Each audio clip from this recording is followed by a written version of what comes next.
नमस्कार प्यारे बच्चों। अब हम लोग इस पार्ट में पढ़ने वाले हैं आवर्धन, है ना। गोलीय दर्पण के लिए आवर्धन, ध्यान रखना, ये गोलीय दर्पण के लिए आवर्धन पढ़ने वाले हैं हम लोग। तो यहाँ पे अगर बात की जाए तो आपने ये पढ़ा है रेखीय आवर्धन। हाई स्कूल में क्लास 10th में आप रेखीय आवर्धन पढ़ के आए हो, HI/HO, यही पढ़ा था आपने। प्रतिबिंब की लंबाई बटा वस्तु की लंबाई या प्रतिबिंब की ऊंचाई बटा वस्तु की ऊंचाई, क्या बोला गया था? रेखीय आवर्धन। वहां पर आपने अच्छे से ये नहीं ध्यान दिया कि ऊंचाई की और लंबाई की ये दो अलग अलग स्थितियां होती हैं, ठीक है। छोटी कक्षा में ये ध्यान नहीं दिया गया। यहाँ पर ये बात आपको अभी अच्छे से एकदम क्लियर हो जाएगी कि कहाँ पर हम ऊंचाई का इस्तेमाल करने वाले हैं और कहाँ पर लंबाई का इस्तेमाल करने वाले हैं। तो यहाँ पे जो आवर्धन हम पढ़ने वाले हैं एक्चुअली है वो रेखीय आवर्धन ही। अब यहीं पे जो रेखीय आवर्धन है वो दो प्रकार से बांट दिया गया है इसी वस्तु की स्थिति के आधार पे। जब ऊंचाई और लंबाई का इस्तेमाल करेंगे हम लोग, तो ऊंचाई का इस्तेमाल कैसे करेंगे थोड़ा सोचे हम, तो हमको ये लगेगा कि जब वस्तु को मुख्य अक्ष के लंबवत रख दें, ऐसे खड़ी करके, ये मुख्य अक्ष है तो मुख्य अक्ष के लंबवत खड़ी कर दें, तो हम लोग वहाँ पे जो जिस आवर्धन की बात करने वाले हैं वो आवर्धन होगा अनुप्रस्थ आवर्धन। क्लियर है। और जब वस्तु को हम लोग मुख्य अक्ष के अनुदिश रख देंगे, मुख्य अक्ष के अनुदिश मतलब मुख्य अक्ष पे पड़ी हुई, ठीक है, तो वहां पे जो आवर्धन इस्तेमाल होगा या जो रेखीय आवर्धन इस्तेमाल होगा उसको रेखीय आवर्धन ना कह के अनुदैर्ध्य आवर्धन बोलेंगे। क्लियर है। मतलब जो रेखीय आवर्धन आप पढ़ चुके हो, पढ़ना वही है। तो जब मुख्य अक्ष के लंबवत वस्तु को रख देंगे तो उसको अनुप्रस्थ बोल देंगे, और जब मुख्य अक्ष के अनुदिश वस्तु को रख देंगे तो उसको अनुदैर्ध्य बोल देंगे।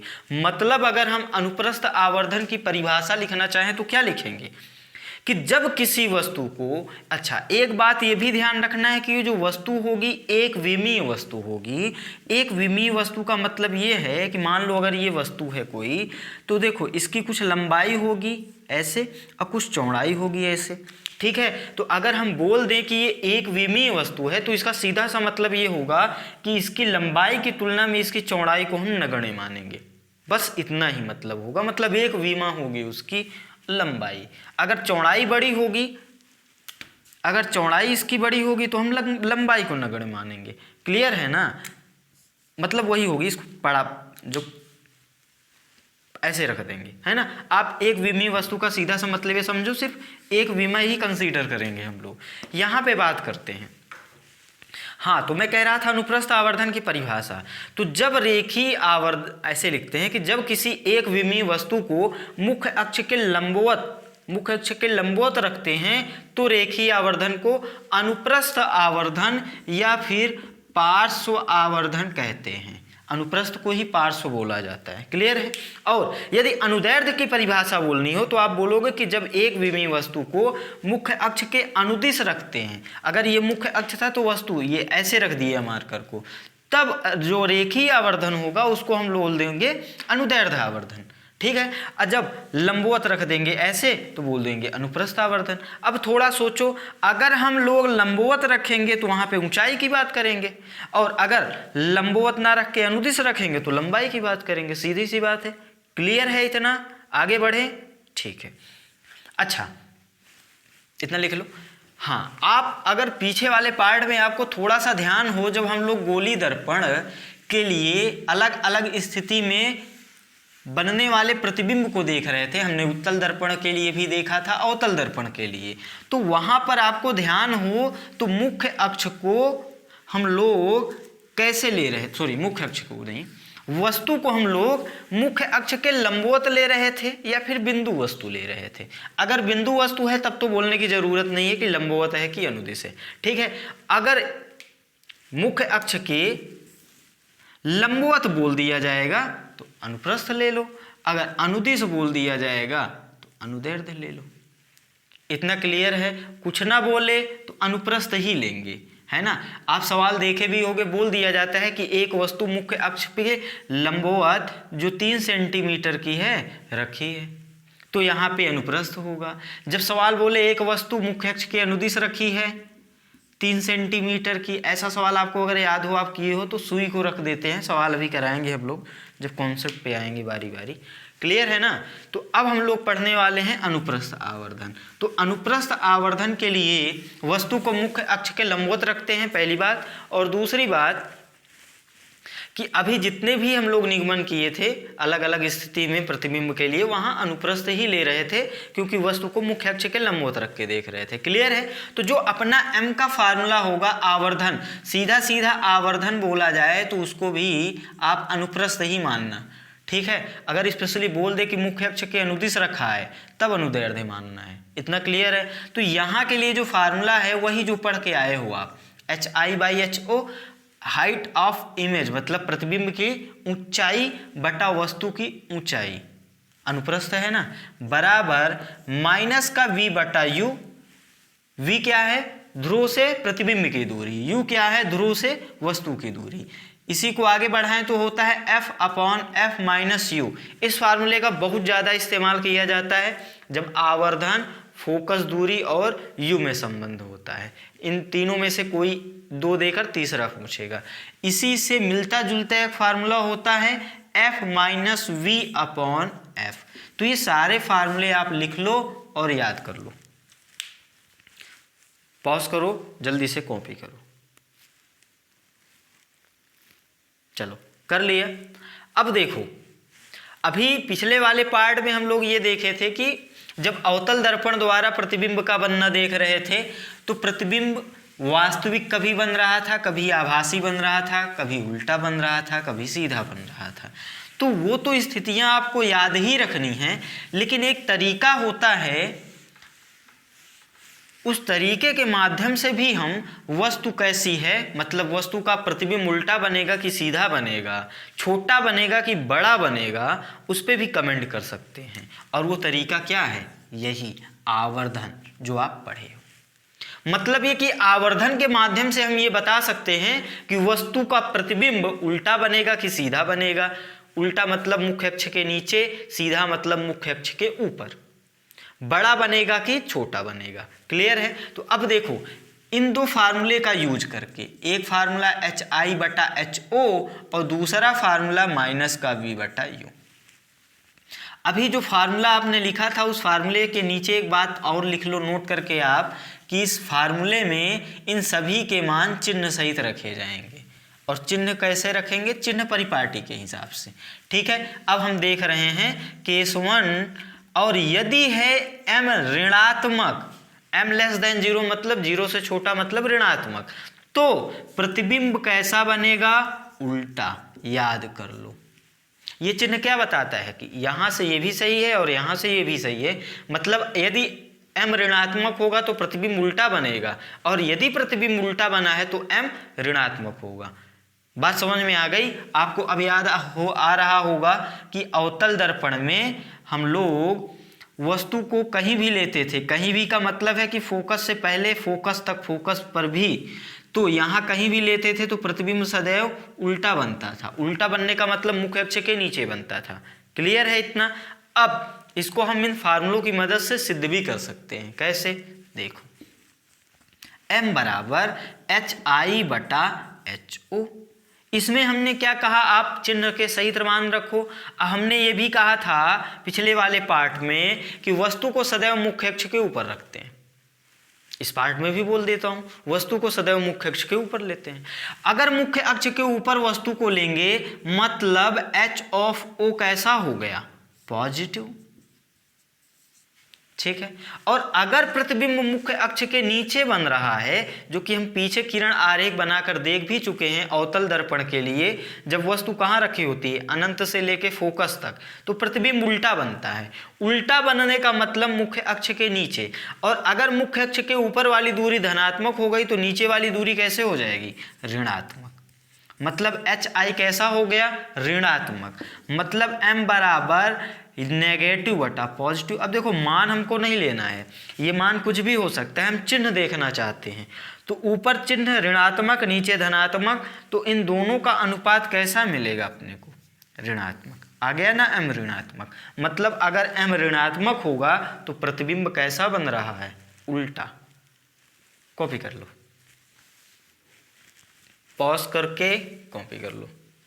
चलो कॉपी कर लिया। दूसरे केस पे आते हैं, m को ले लेते हैं धनात्मक। तो यदि m को हम लेंगे धनात्मक तो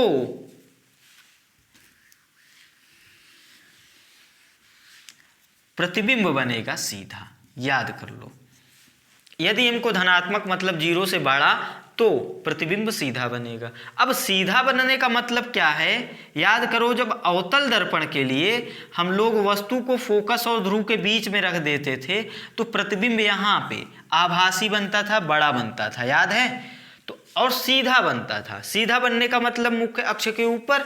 तो अगर ये भी धनात्मक और ये भी धनात्मक, अब देखो यहाँ दोनों आ गए धनात्मक, तो दो धनात्मक संख्याओं का अनुपात, ये भी धनात्मक और ये भी धनात्मक, और दो धनात्मक संख्याओं का अनुपात भी क्या होगा?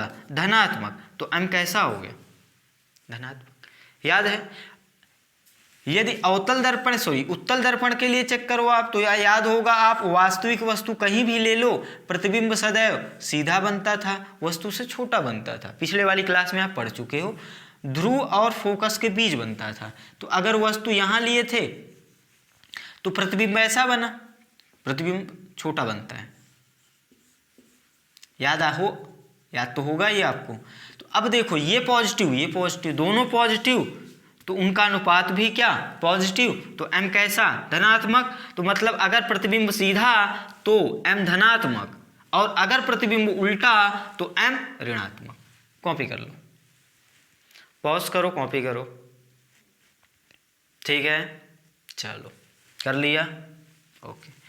अब हम लोग ये पता करने की कोशिश करेंगे कि प्रतिबिंब जो बन रहा है छोटा बन रहा है कि बड़ा बन रहा है। क्लियर है? कैसा बन रहा है? छोटा बन रहा है कि बड़ा बन रहा है। तो तीसरा केस ले रहे हैं, m धनात्मक है। चलो ऋणात्मक वाले केस से शुरू करते हैं। m लेस देन 0 है तथा m का जो मॉड है वो लेस देन 1 है। लेस देन 1 है, मतलब एक से, देखो, एक बार लगाते हैं तो छोटा, दो बार लगा दिए तो बहुत छोटा, ये मतलब होता है। ये होता है मॉड, मतलब धनात्मक मान, m का धनात्मक मान। अब देखो, ये मॉड लगाने की आवश्यकता क्यों पड़ी? क्योंकि m धनात्मक भी हो सकता है, m ऋणात्मक भी हो सकता है, और मॉड अगर लगा लिए तो हम ऋणात्मक जो मान आएगा उसका भी धनात्मक ले लेंगे। तो अगर m का मॉड जो है वो 1 से छोटा हो गया और है m कैसा?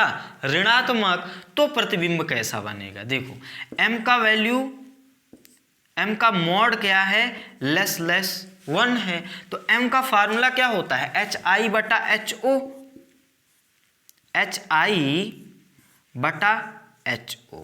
मॉड लगा दिए, ध्यान रखना, मॉड मतलब ये अब ऊपर हो या नीचे हो, इससे अपने को लेना देना नहीं है, दोनों धनात्मक मिल जाएगा, है ना? प्रतिबिंब ऊपर हो या नीचे हो, इतना क्लियर होगा। लेस 1। अब देखो, अगर बटा में कोई धनात्मक संख्या होती है तो जब ये असमीका होता है ना, जो गणित वाले जानते होंगे, इसको असमीका बोलते हैं। बायो वाले भी जान गए, अब बोल दिया हमने। तो ये असमीका का चिन्ह होता है ना? इसका मतलब सीधा सही होता है, अगर यहाँ पे समझाएं, 4 बड़ा होता है 3 से, सभी जानते हैं। 3 बड़ा होता है 2 से, सभी जानते हैं। अगर हम -3 की बात करते हैं तो ये -2 से छोटा हो जाता है। अगर इन दो लाइनों को देखो आप, तो 3 बड़ा होता है 2 से, लेकिन -3 छोटा हो जाता है -2 से। ये कैसे आता है? जब हम असमीका में दोनों तरफ किसी ऋणात्मक संख्या से गुणा करते हैं तो असमीका पलट जाती है। ये देखो, अगर हम -1 से गुणा कर रहे हैं, ऋणात्मक संख्या है ना -1 से इसमें गुणा कर दें दोनों पद में, तो -1 का गुणा करेंगे इसमें तो -3, और इसमें गुणा करेंगे तो -2, तो असमीका भी इधर थी, अब इधर हो जाएगी। ये गणित का रूल है, ठीक है? तो मतलब हम जब ऋणात्मक से गुणा करते हैं तब असमीका पलटती है। अगर हम धनात्मक से गुणा करें मान लो +2 से गुणा कर दें, +2 से दोनों में गुणा करेंगे तो ये 6 हो जाएगा और वो हो जाएगा 4। देखो अभी भी 6 बड़ा है ना 4 से, मतलब असमीका नहीं बदलती। मतलब ये कि ये है धनात्मक संख्या, अगर हम यहाँ तिर्यक गुणा करेंगे तो असमीका नहीं बदलेगी। तो इसके बाद हम ये लाइन लिख सकते हैं कि जो HI है, HI का जो मॉड है, मतलब HI का चिन्ह हम देखेंगे कि नीचे है कि ऊपर है, लेकिन मॉड ले लिए तो हम सिर्फ परिमाण की बात कर रहे हैं। नीचे हो या ऊपर हो उससे अपने को लेना देना नहीं है। इस लाइन को लिख लेना और याद रखना। तो अब देखो ये इसका 1 में गुणा करोगे तो इतना ही आ जाएगा। ये क्या बताता है कि HO जो है ऑब्जेक्ट की जो ऊंचाई है, जो वस्तु की ऊंचाई है, वो बहुत ज्यादा है। किससे? प्रतिबिंब की ऊंचाई से। मतलब यहाँ पे जो प्रतिबिंब है वो बहुत छोटा है। कैसा है? बहुत छोटा है। और चूंकि m ऋणात्मक है इसलिए उल्टा है। अरे समझ में आया क्या? आया? देखो m ऋणात्मक है तब तो हम बोल देंगे कि प्रतिबिंब उल्टा है। क्लियर है? और m का जो परिमाण है 1 से बहुत छोटा है, तो वहां से हम बोल देंगे प्रतिबिंब क्या है? बहुत छोटा है। क्लियर है? आपको क्या अगर क्वेश्चन बनाना होगा तो कैसे बनाएगा? ऐसे यही लाइन लिख देगा। यदि पहले इतना लिख लो, पॉज करो, एक बार लिखो, फिर मैं सवाल बता देता हूं कैसे पूछेगा। पॉज करके लिख लो। लिख लिए? अब देखो अगर इसी में क्वेश्चन बनाना हो तो ये बोलेगा यदि इतना तो प्रतिबिंब कैसा होगा। फिर 4 विकल्प देगा, बहुत छोटा, उल्टा। दूसरा विकल्प देगा छोटा, उल्टा। लिख दूं? चलो लिख देता हूं। यदि इतना तो पहला पार्ट प्रतिबिंब पे कमेंट कर रहे हो है ना, बहुत छोटा तथा सीधा। दूसरा छोटा तथा उल्टा। तीसरा विकल्प देगा बहुत ही छोटा तथा उल्टा। और एक विकल्प और दे देगा, सीधा दे दो इसके साथ, छोटा तथा सीधा।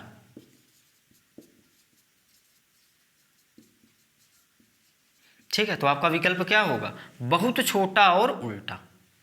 छोटा और बहुत छोटा में अंतर होगा, है ना। अगर यहीं पे सिर्फ एक बार ये लगा है, इसका मतलब अभी इसको भी हल करेंगे, देखेंगे क्या आता है, लेकिन इसका मतलब तो आप समझ गए ना, बहुत छोटा। चलो पॉज कर लो, इसको भी कॉपी कर लो, हटा दे। ये तीसरा केस था, यहीं पे कंटिन्यू करते हैं।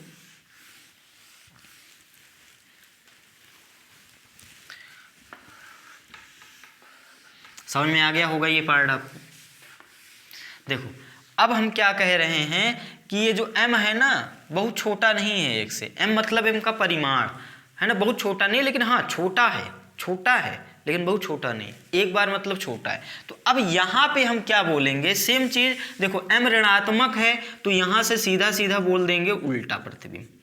ठीक है, अब यहां से क्या होगा? लिखो पहले, mod m less than 1। Mod m क्या होता है? HI मॉड बटा HO का मॉड लेस 1। यहां भी देखो HO पॉजिटिव है, तिर्यक गुणा करेंगे या समीकरण नहीं बदलेगी। सिंपल सी गणित। HI, कुछ लोग बायो वाले तो डर गए होंगे, ये असमीका आ गया, मॉड आ गया। अरे ये कुछ भी नहीं है भाई, इतनी बेसिक तो मैथमेटिक्स बननी चाहिए आपसे। और बननी चाहिए मतलब क्या, मैं बोल तो रहा हूं कि ऋणात्मक नहीं होता तो समीका पलटती नहीं। अभी हमने सिद्ध भी किया था यहाँ पे, है ना। अब ये क्या बताता है कि HO जो है ज्यादा है HI से, मतलब वस्तु की जो ऊंचाई है प्रतिबिंब की ऊंचाई से ज्यादा है। वहां पे बहुत ज्यादा थी, यहाँ पे ज्यादा है, मतलब प्रतिबिंब कैसा होगा? छोटा। और यहां से कैसा होगा? उल्टा। पॉज करो, कॉपी करो, पॉज करो, कॉपी करो।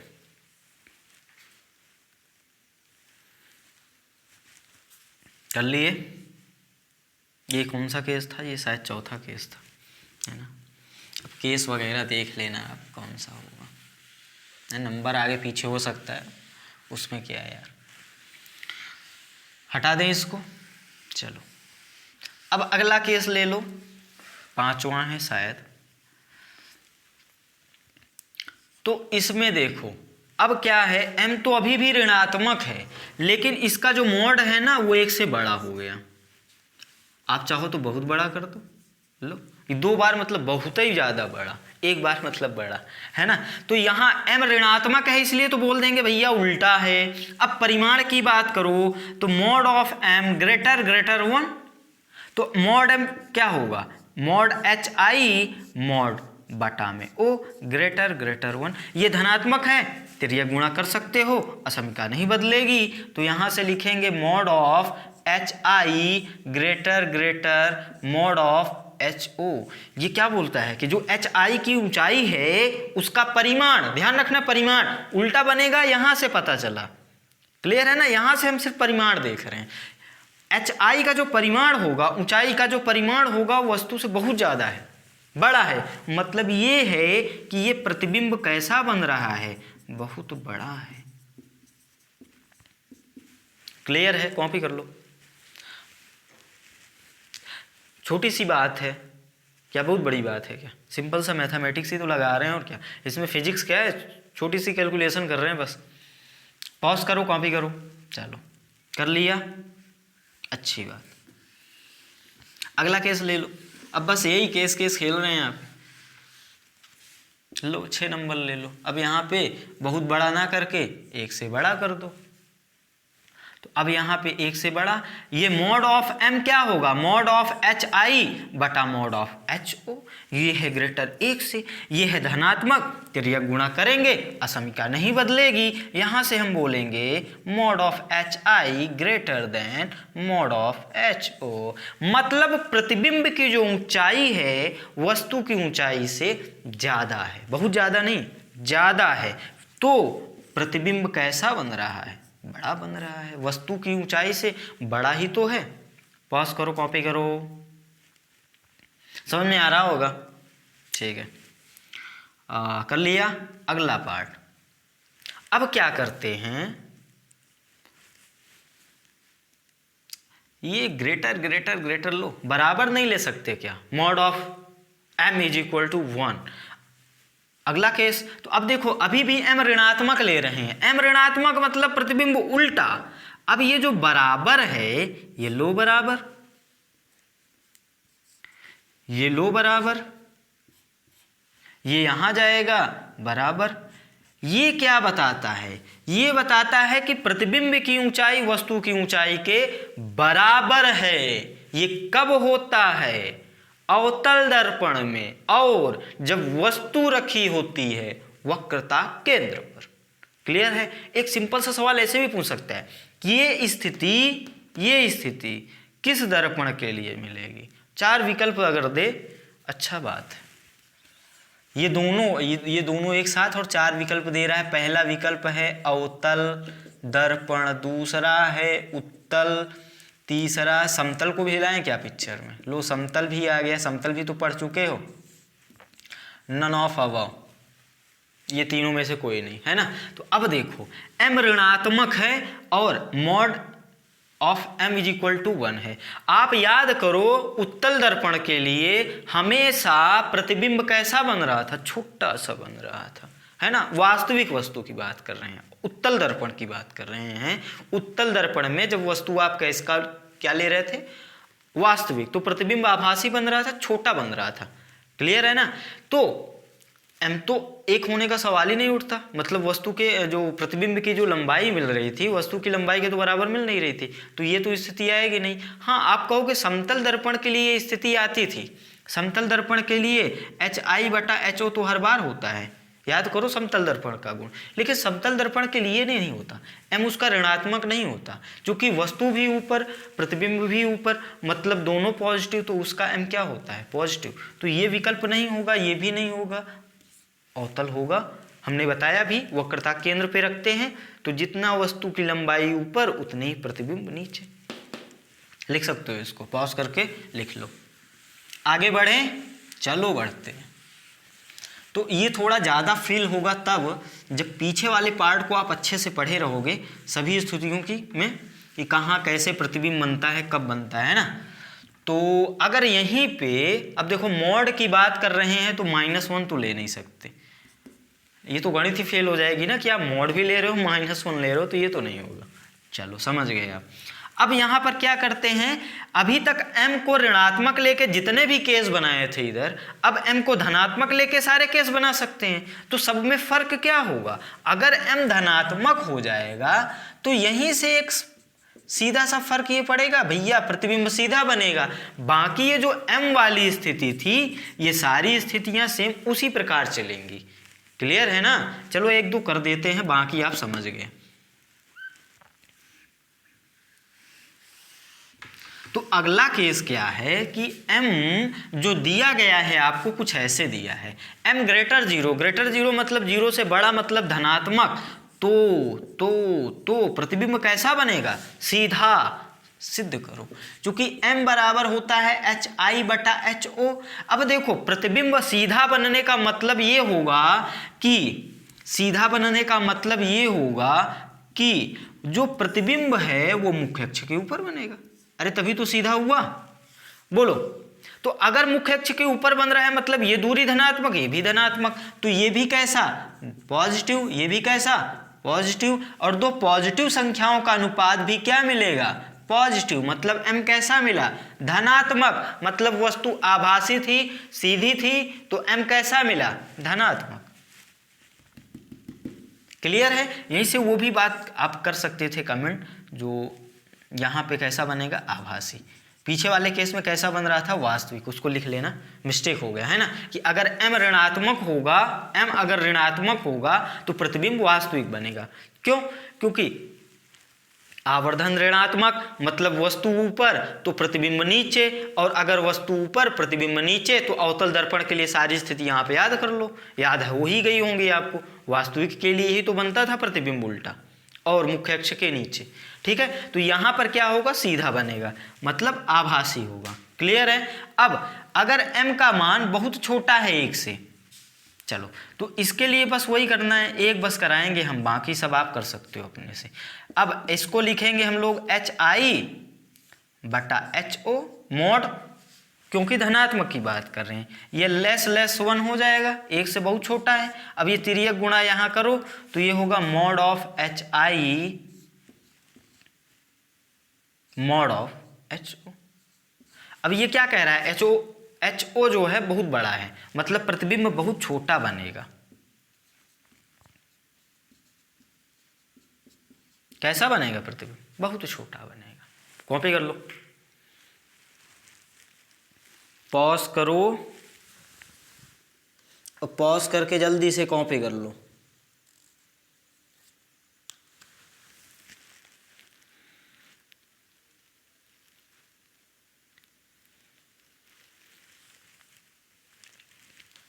कर लिए।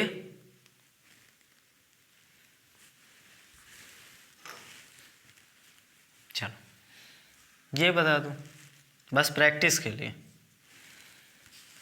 ग्रेटर जीरो मतलब सीधा और आभासी बनेगा ही।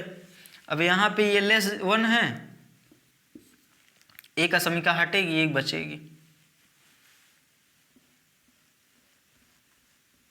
ये समझ में आया ना,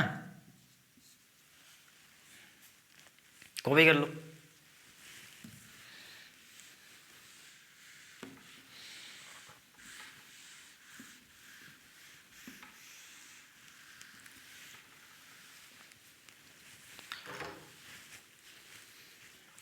देखो एक केस तो ये था भाई, ये नंबर आप देख लेना जो भी हो, इसको पहले केस बना के कॉपी कर लो, फिर हम उदाहरण ले लेते हैं। कर लिए कॉपी। चलो एक एग्जाम्पल है, बता दो, छोटा सा एग्जाम्पल है, कॉन्सेप्ट बेस्ड, यही m के बेस पे ही हम ना। तो इसमें वो मिलान वाले क्वेश्चन जानते हो ना आप, जो जोड़े मिलाते थे, है ना, जेईई एडवांस में आता है, अभी भी नेट में भी आता है, ऐसी बात नहीं है। m greater 0 and mod of n less 1। ठीक है, ये पहला विकल्प। दूसरा विकल्प क्या है, यदि m ग्रेटर 0 ही ले लो और मॉड ऑफ m ले लो, बड़ा ले लो। ठीक है,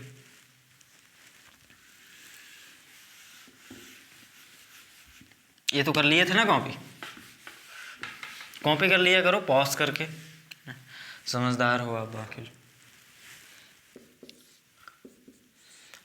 ग्रेटर वन लेस वन, एक इक्वल वन भी ले लें क्या?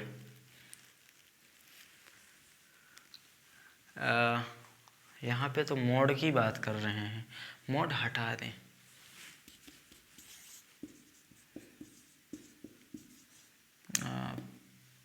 पॉजिटिव, ये सवाल मतलब ये सवाल ही है छोटा सा, m इज इक्वल टू +1। हाँ ठीक है, खैर ये लाइन लिखने की ज़रूरत नहीं थी अगर इतना बोल रहा था तो। और यहाँ पे बोलने की ज़रूरत है नेगेटिव पॉजिटिव, ठीक है। तो ये आपको जोड़े मिलाना है ना। इसके लिए यहाँ पे चलो अवतल है, दर्पण की बात करें, अवतल दर्पण है, ये है उत्तल दर्पण, उत्तल, और इधर वाला क्या है, समतल। चलो मिलाओ, पॉज करो, सवाल को ट्राई करो। ट्राई कर लिया? अब देखो m धनात्मक है और उसका परिमाण है 1 से छोटा, तो धनात्मक तो चलो ठीक है, समझ में आ गया आपको। मतलब प्रतिबिंब कैसा बनेगा, सीधा और आभासी, आभासी एंड सीधा। यहां से भी समझ में आ गया आपको, आभासी प्रतिबिंब, सीधा प्रतिबिंब, इस धनात्मक वाले मान से, इससे। और यहां से भी आपको पता चल गया कि कैसा बनेगा प्रतिबिंब, आभासी बनेगा और सीधा बनेगा। ठीक है। अब देखो समतल दर्पण भी सीधा प्रतिबिंब आभासी बनाता है, उत्तल भी और अवतल भी। यहां से तो नहीं समझ में आया कि कौन किससे मिलेगा। अब अगर इस वाले बात करें, इस पार्ट की, यहां पे सॉल्व कर दें पहले वाले का। मॉड ऑफ m<1, मतलब मॉड क्या, hi/ho, अभी पीछे तो किए थे यार ये। तो यहां से जो मॉड ऑफ hi होगा less than mod of ho, मतलब जो प्रतिबिंब की लंबाई होगी वो वस्तु की लंबाई से छोटी है। इसका मतलब क्या है, प्रतिबिंब कैसा बन रहा है, छोटा सा, यहां से। क्लियर है। इसी प्रकार अगर हम दूसरे वाले पार्ट को सॉल्व करें, मॉड m>1, तो ये लिखेंगे hi/ho ग्रेटर 1, त्रियक गुणा करो, तो यहां से मिलेगा mod hi greater mod ho। ये क्या बताता है कि प्रतिबिंब की जो ऊंचाई है वस्तु की ऊंचाई से ज्यादा है, ज्यादा है, मतलब प्रतिबिंब बड़ा बन रहा है। और इस वाले केस को ले ले, तीसरे का, m इज इक्वल टू +1। अब देखो +1 यहाँ मॉड हमने क्यों नहीं लगाया, क्योंकि इधर वाली संख्या धनात्मक आ रही है तो मॉड ये ऑटोमेटिक होगा। बोलो, तो अब यहाँ पे hi/ho बराबर +1 है। अब देखो ये +1 तभी आएगा, इधर प्लस तभी होगा जब ये भी धनात्मक और ये भी धनात्मक।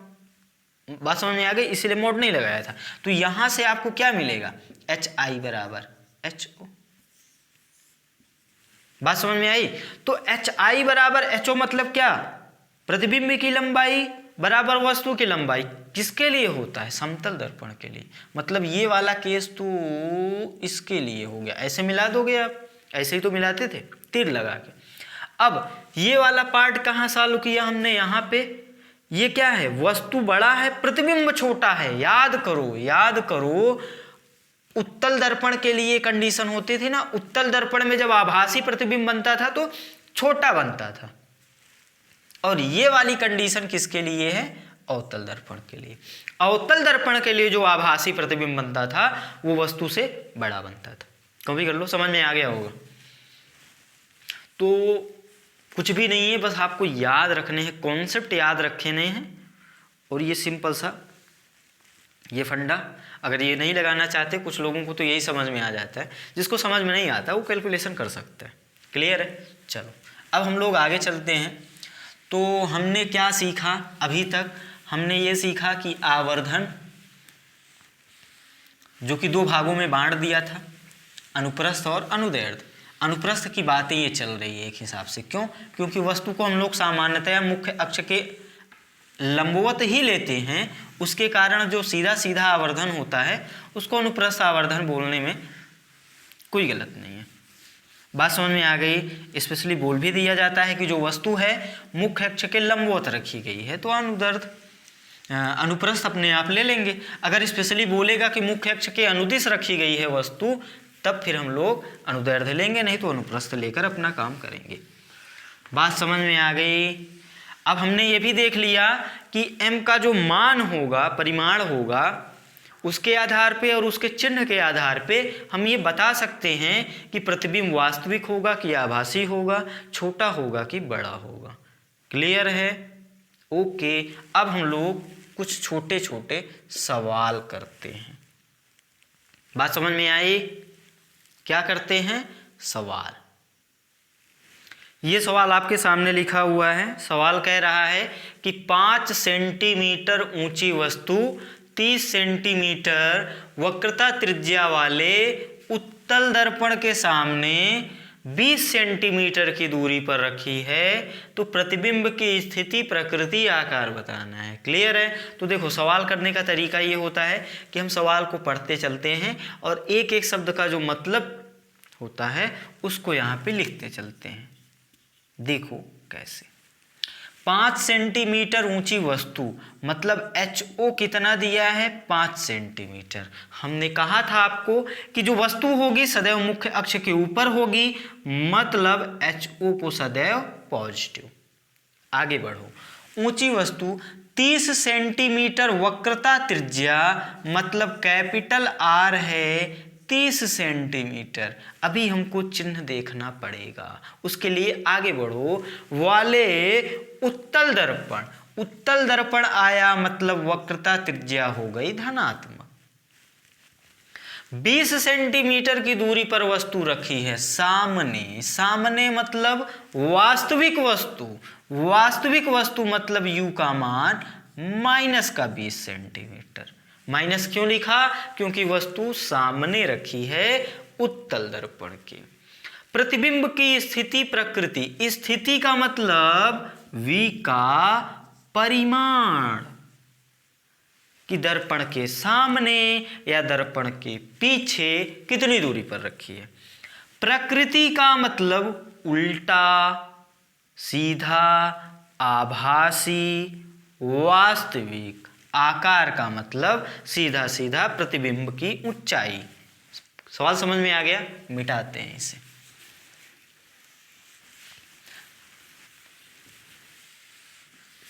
ये सबसे सस्ता सवाल है आवर्धन का, क्योंकि शुरुआत तो सस्ते से ही करेंगे भाई, है ना। सस्ता का मतलब समझ रहे हो आप? सबसे क्या है? सरल। चलो, अपने को V निकालना है, U पता है, R भी पता है। R से F निकाल सकते हैं क्या? क्योंकि F बराबर क्या होता है? R/2 और R पॉजिटिव तो F भी पॉजिटिव। अब ध्यान रखना ये सेंटीमीटर में है सभी, है ना। और U का वैल्यू पता है तो फार्मूला लगाओ 1/V + 1/U = 1/F। बोलो, चलो वैल्यू रखो। इस सबको याद रखना, यहाँ पे लिख देते हैं HO बराबर +5 सेंटीमीटर।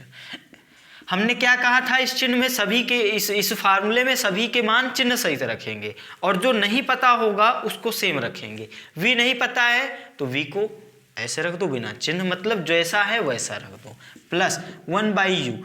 U पता है माइनस में तो माइनस के साथ रखेंगे, = 1/F। F भी कैसा है? पॉजिटिव, प्लस के साथ रखेंगे। इसको आप सॉल्व करना जानते हो, लासा लेके सॉल्व कर लो। कितनी छोटी सी बात है, लासा लेना सबसे बनता है। चलो, ये उधर जाएगा प्लस का हो जाएगा तो 1/15 था, ये 1/20 हो जाएगा। लासा कितना हो जाएगा? 15 दूना 30, 300 हो जाएगा। ये हो जाएगा 20, वो हो जाएगा 15। तो 1/V = ये 35 हो गया, ये बटा 35 ही होगा, 300 हो गया। तो अगर V निकालोगे तो हो जाएगा 300/35। इसको आप सॉल्व करना, ये सेंटीमीटर में आएगा क्योंकि U और F सेंटीमीटर में। चलो कॉपी कर लो।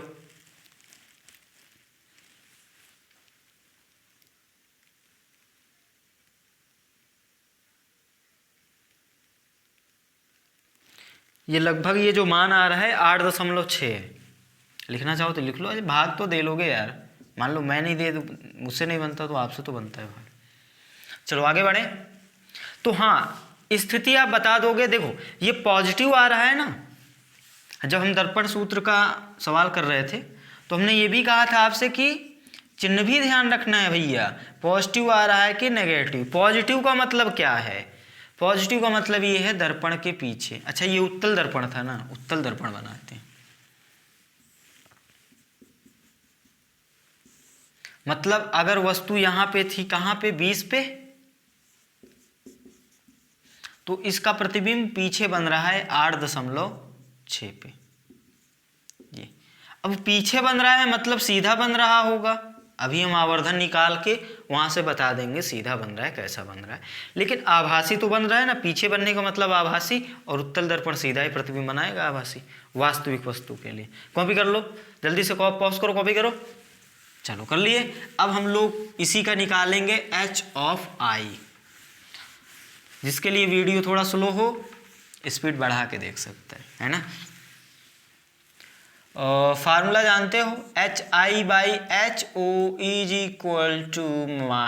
-V/U। क्लियर। HI अपने को निकालना है, HO दिया है 5, +5 क्यों रखा? क्योंकि वस्तु को सदैव ऊपर मानते हैं। ऊपर कहाँ? वस्तु, मुख्य अक्ष। V का, ये तो फार्मूला का माइनस हो गया। V का वैल्यू आप निकाले थे प्लस के साथ 8.6, U का वैल्यू माइनस के साथ कितना? 20 ही था, 20 ही था, 15 30, हाँ 20 था। तो अब यहां से आप त्रियक गुणा करके ये निकाल लो। तो ये जो HI मिलेगा, देखो ये माइनस निपट गया, प्लस हो गया, माइनस माइनस प्लस हो गया, ये प्लस है और ये भी प्लस है, मतलब HI प्लस में ही मिलेगा। और HI प्लस में मिलेगा मतलब मुख्य अक्ष के ऊपर, और अगर मुख्य अक्ष के ऊपर मतलब आभासी। वहां से भी हम बता सकते थे, यहाँ से भी बता सकते हैं। कैलकुलेट कर लो, ये यहाँ जाएगा, ये 8.6 है, ये गुणा 5 जाएगा, ये है 20, तो 5 चौक 20, 4 से भाग दो, 4 दूनी 8, 4 एक कम 4, 2 2 2 4 5 6 20, इतना आएगा। अब देख लो H ये कितना था? 5 सेंटीमीटर, और ये कितना आया? 2.15, छोटा बन रहा है ना। कर लिए, पॉज करके कर लो कॉपी, पॉज करके कॉपी कर लो। सवाल समझ में आ गया होगा, छोटा सा है, सबसे छोटा सवाल है आवर्धन का ये, इससे टफ तो अभी आएगा। ये सवाल लिखा है आपके सामने, लिखा है एक व्यक्ति एक गोलीय दर्पण में चेहरा देखता है, उसके चेहरे के प्रतिबिंब का आकार उसके चेहरे के वास्तविक आकार का 2 गुना है। चेहरा 20 सेंटीमीटर की दूरी पर रखा है, तो दर्पण की वक्रता त्रिज्या निकालना है और उसकी प्रकृति बतानी है ना। मतलब दर्पण कैसा है गोली दर्पण में, मतलब अवतल दर्पण है कि उत्तल दर्पण है। सवाल लिख लिया आपने, सवाल समझ में आ गया। अब देखो यहाँ पे वास्तविक आकार का मतलब ये है कि अगर वो चेहरा अपना देख रहा है दर्पण में, मतलब प्रतिबिंब जो बनेगा वो आभासी बनेगा। बोलो, और वस्तु कैसी होगी? वास्तविक होगी। वास्तविक आकार का 2 गुना बन रहा है, तो वस्तु तो हो गई वास्तविक। सॉल्व करना शुरू कर चुके हम लोग। वास्तविक क्या है? वस्तु, बिंब जिसको बोलते हैं। और आभासी क्या हो गया? प्रतिबिंब। अरे बात समझ में आई क्या? ये प्रतिबिंब आभासी क्यों हो गया भैया? काहे हो गया? क्योंकि वो अपना चेहरा देख रहा है ना दर्पण में। और दूसरी बात, जब वास्तविक वस्तु होती है तो उसका प्रतिबिंब जो होता है आभासी एंड सीधा। अरे मैं अपना चेहरा देख पा रहा हूं तो सीधा ही तो बनता है। ऐसा तो है नहीं कि जो आईना देख रहे हो आप, उसका जो ये जो बाल है वो नीचे दिखते हैं। नहीं समझ रहे हो? खैर बात समझ में आई ना। कोई सा दर्पण लो, गोली दर्पण की बात कर रहे हैं, तो प्रतिबिंब सीधा बन रहा है। वो सीधा अपना चेहरा देख रहा है ना, मतलब सीधा चेहरा ही देख रहा होगा, मतलब प्रतिबिंब सीधा बन रहा है। वस्तु है वास्तविक, प्रतिबिंब बन रहा है सीधा, तो सीधा प्रतिबिंब वास्तविक वस्तु के लिए आभासी ही तो बनता है। क्लियर? आगे बढ़ो। अब अगर वस्तु थी वास्तविक, मतलब मुख्य अक्ष के ऊपर ही लेते हैं वस्तु को सदैव, और आप जो प्रतिबिंब है वो सीधा है, आभासी है, मतलब वो भी क्या, मुख्य अक्ष के ऊपर, और दोनों ऊपर, ये भी पॉजिटिव ये भी पॉजिटिव, मतलब m कैसा होगा, पॉजिटिव। ये बहुत खास बात है, ये आपको छोटी बात लग रही होगी, हमने लिख दिया, तो ये बात आपको जब पकड़नी होगी अपने से तो इसमें बड़ी कठिनाई होगी, क्योंकि m का जो भी फार्मूला आप लगाओगे उसमें m का चिन्ह सहित मान रखोगे, वहीं पे कलम रुक जाएगी कि पॉजिटिव लिखें कि नेगेटिव लिखें। तो इस सवाल में कैसे पकड़ा आपने, क्योंकि वो चेहरा देख रहा है, मतलब प्रतिबिंब सीधा बन रहा है, सीधा बन रहा है। अब वास्तविक वस्तु के लिए प्रतिबिंब सीधा कैसे बनता है, जब आभासी बनता है। वास्तविक तो जितना भी प्रतिबिंब बन रहा था, वास्तविक प्रतिबिंब तो उल्टा बन रहा था। अब चूंकि वो सीधा प्रतिबिंब देख रहा है अपना चेहरा, मतलब प्रतिबिंब कैसा है, आभासी, और अगर प्रतिबिंब आभासी है तो m कैसा हो गया, पॉजिटिव। ये थी सवाल की खास बात। अभी हमने सॉल्व करना शुरू भी नहीं किया और खास बात मिल गई अपने को। कॉपी कर लो, कुछ खास बातें लिख लेते हैं। 20 सेंटीमीटर की दूरी पे चेहरा है, मतलब u का वैल्यू क्या है, 20। अभी हम चिन्ह देख लेंगे। और क्या दिया है, 2 गुना है, m कितना है, अच्छा आकार की बात ये हम डायरेक्ट लिख दिए हैं, अभी हमको बताएंगे कि ये 2 कैसे आया। चलो लिख लो। और क्या कह रहा है, बस इतना ही दिया है ना, अब सवाल को मेटेंगे हम। इस सवाल की खास बात आपको समझ में आ गई। m का साइन देखना, m का चिन्ह देखना कि धनात्मक होगा कि ऋणात्मक, नहीं तो भैया जो फार्मूला लगाओगे वहीं पे अटक जाओगे, क्योंकि m का चिन्ह ही नहीं पता कर पाओगे तो वैल्यू कैसे रखोगे आप, पॉजिटिव या नेगेटिव, फंस गए ना। तो इसीलिए आपको सवाल के एक एक शब्द को पकड़कर काम करना होगा। क्लियर है? चलो देखो यहाँ पे, अच्छा ये m हमने 2 कैसे लिख दिया, +2 है ना, पॉजिटिव है इसलिए +2 कैसे लिख दिया, पहले तो इसी की बात कर लेते हैं। आ जाओ यहाँ पे, कह रहा है जो प्रतिबिंब बन रहा है वास्तविक प्रतिबिंब का 2 गुना बन रहा है, 2 गुना, वास्तविक वस्तु का 2 गुना बन रहा है। अगर वस्तु की ऊंचाई h मान लें, चलो x मान लें, वस्तु की ऊंचाई x अगर मान लें तो जो प्रतिबिंब की ऊंचाई है 2 गुना है, मतलब 2x है। तो अब अगर हम लोग m की बात करें तो ये होगा HI/HO। अब देखो HI ऊपर बन रहा है ना, चूंकि सीधा और आभासी बन रहा है, मतलब ये भी पॉजिटिव। चिन्ह के साथ बात करेंगे यहाँ पे, चलो चिन्ह के साथ बात करते हैं।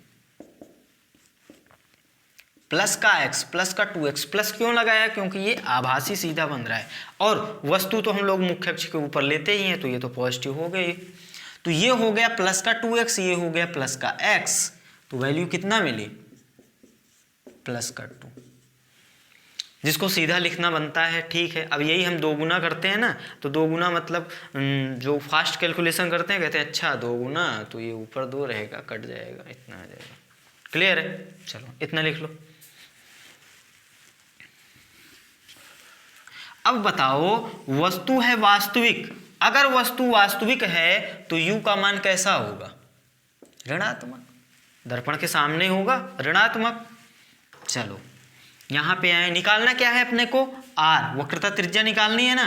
तो चलो m आपको पता चल गया, u पता चल गया, f का फार्मूला, एक m का फार्मूला था ना f के रूप में, याद करो, m = f/f - u, ये शॉर्टकट फार्मूला है, इसको शॉर्टकट फार्मूला बोलते ही हैं। m का वैल्यू डालो यहाँ पे प्लस का 2, चिन्ह सहित, कैसे, चिन्ह सहित, f निकालना है अपने को। जो नहीं पता होता उसको हम उसको चिन्ह के बारे में नहीं सोचते, वो ऑटोमेटिक सॉल्व करेंगे, उसका चिन्ह आ जाएगा। यहाँ पे जैसे लिखा होता है वैसे ही लिखते हैं, f-।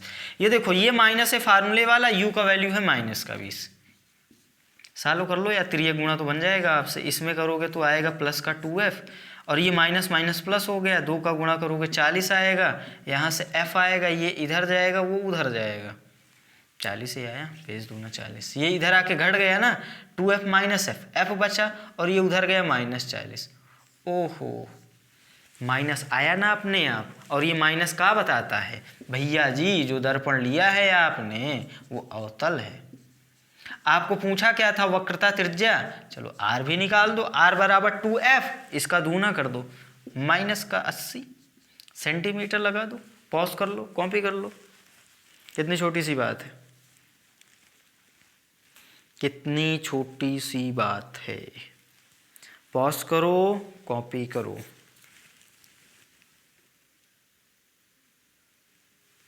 इस सवाल को लिखो और पॉज करो, 2 मिनट अपने से सॉल्व करो, देखो कर पाते हो कि नहीं। सवाल लिख लो। सवाल कह रहा है कि एक अवतल दर्पण, जो बातें खास होंगी उसको अंडरलाइन करते चलो, सॉल्यूशन करते समय इसकी आवश्यकता पड़ेगी। आप जब सॉल्व करते चलोगे तो पढ़ते चलो, उसकी खास बातें लिखते चलो।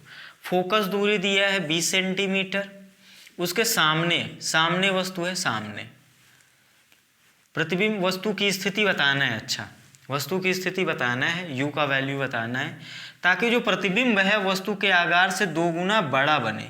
प्रतिबिंब कैसा बन रहा है, बड़ा बन रहा है, 2 गुना बन रहा है। चलो 2 मिनट स्क्रीन पॉज करो, सॉल्व करो अपने से। चलो आ जाओ, कर लिया सॉल्व, कुछ लोगों का आंसर आ गया होगा। ठीक है, अब देखो ये कह रहा है कि अवतल दर्पण है, फोकस दूरी है 20 सेंटीमीटर। फोकस दूरी अवतल दर्पण की ऋणात्मक होती है, इसलिए f का वैल्यू माइनस का 20 सेंटीमीटर। कह रहा है दर्पण के सामने वस्तु की स्थिति बताना है, मतलब u का वैल्यू आपको बताना है। बात समझ में आ गई। अब प्रतिबिंब जो है वस्तु के आकार का 2 गुना बड़ा बने, मतलब अगर हम लोग HO को x मान लें तो जो इमेज बनेगी उसकी जो हाइट होगी 2x हो जाएगी। ठीक है, अब अगर आपको अवतल दर्पण द्वारा प्रतिबिंब बनना याद होगा तो आप कहोगे यार, जब अवतल दर्पण के लिए जब वास्तविक वस्तु होती थी तब भी अवतल दर्पण बड़ा प्रतिबिंब बनाता था। वास्तविक वस्तु के लिए, वास्तविक वस्तु के लिए अवतल दर्पण 2 स्थितियों में बड़ा प्रतिबिंब बनाता था। एक तो आभासी प्रतिबिंब, याद करो जब वस्तु को हम लोग फोकस और ध्रुव के बीच में रखते थे, और वास्तविक प्रतिबिंब भी बनाता था बड़ा। याद है ना, वस्तु को हम लोग दर्पण के पास लाते जाते थे तो प्रतिबिंब दूर जाता था, मतलब बड़ा बनता था। तो मतलब ये है कि अवतल दर्पण वास्तविक वस्तु के लिए आभासी प्रतिबिंब बड़ा बनाता है, वास्तविक प्रतिबिंब भी बड़ा बनाता है, ये दोनों में ही बड़ा बनाता है। लेकिन सवाल में ये नहीं बोला गया कि जो प्रतिबिंब है आभासी है कि वास्तविक है। क्लियर हुई बात आपको? अगर यही बोल देता कि जो प्रतिबिंब है आभासी है 2 गुना है, तब तो आभासी मान लेते। बोल देता वास्तविक है 2 गुना है, लेकिन यहाँ पे ना तो बोला है कि प्रतिबिंब आभासी है और ना ही बोला है प्रतिबिंब वास्तविक है, तो क्या करेंगे? बोलो, पहले तो ये लिख लो क्योंकि मिटाऊंगा मैं। अच्छा लिखियो, हाँ बोलो क्या करेंगे यहाँ पे? आप कहोगे क्या करते हैं? अरे दोनों केस लेने पड़ेंगे आपको। क्यों? क्योंकि स्पष्ट रूप से नहीं बोला गया है। बात समझ में आ गई? तो यहाँ पे दोनों स्थितियां लेनी पड़ेंगी आपको। एक बार आप प्रतिबिंब को वास्तविक मान के सॉल्व करो, एक बार प्रतिबिंब को आभासी मान के सॉल्व करो। तो पहले केस में हम प्रतिबिंब को चलो आभासी मान ले रहे हैं। अगर हम प्रतिबिंब को, ये आभासी किसको? प्रतिबिंब को। अगर हम प्रतिबिंब को आभासी मान लिए तो HO जो था वो तो प्लस x था ही, यहाँ पे HI भी कितना हो जाएगा? प्लस का 2x। क्यों? क्योंकि आभासी मतलब मुख्य अक्ष के ऊपर वस्तु, पॉजिटिव। U का वैल्यू निकालना है अपने को। F का वैल्यू है माइनस का 20। माइनस क्यों लगाया? क्योंकि अवतल दर्पण है। बात समझ में आ गई? सॉल्व कर लो यार, अब तो कर लोगे यार।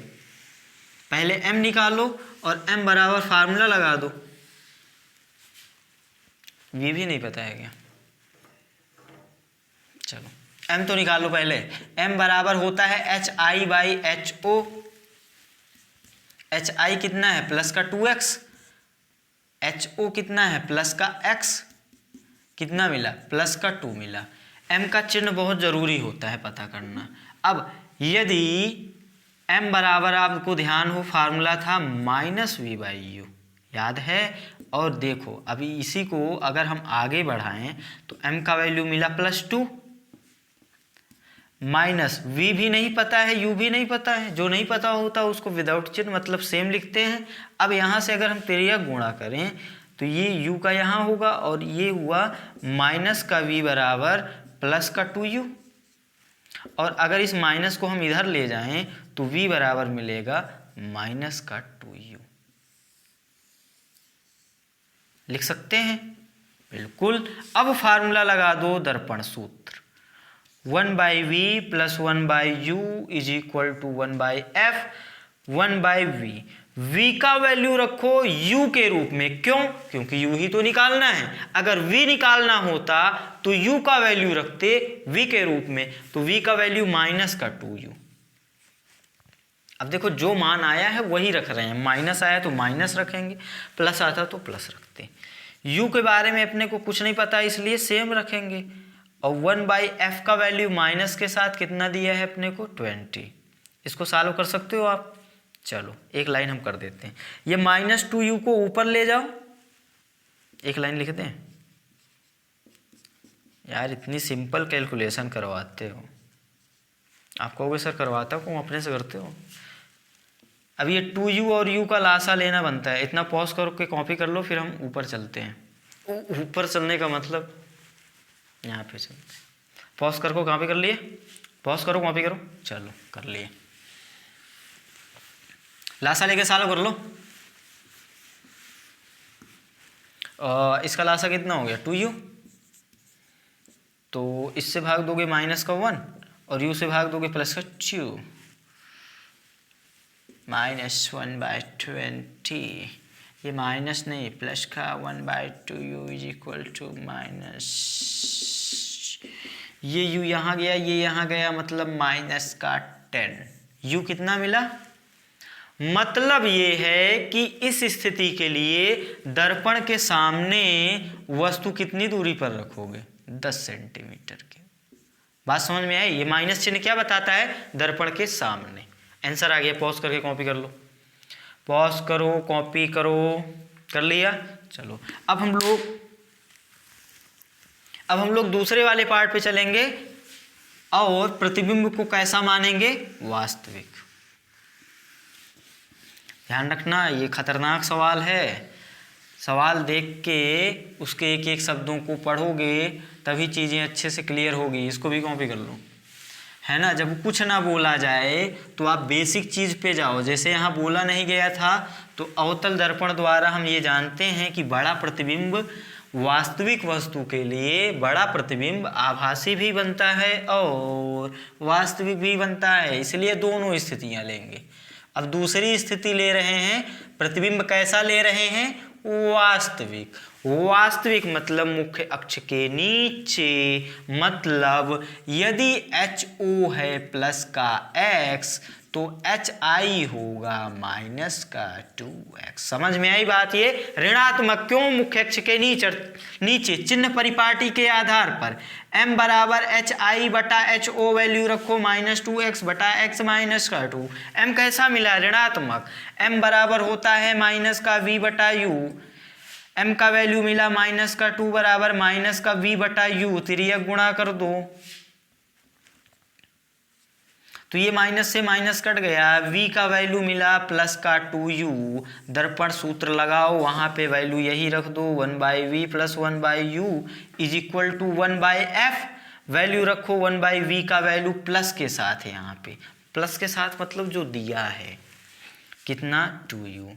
u नहीं पता है तो यही रखो 1/f। लासा लेके सॉल्व करो, ये दो ये कर दें।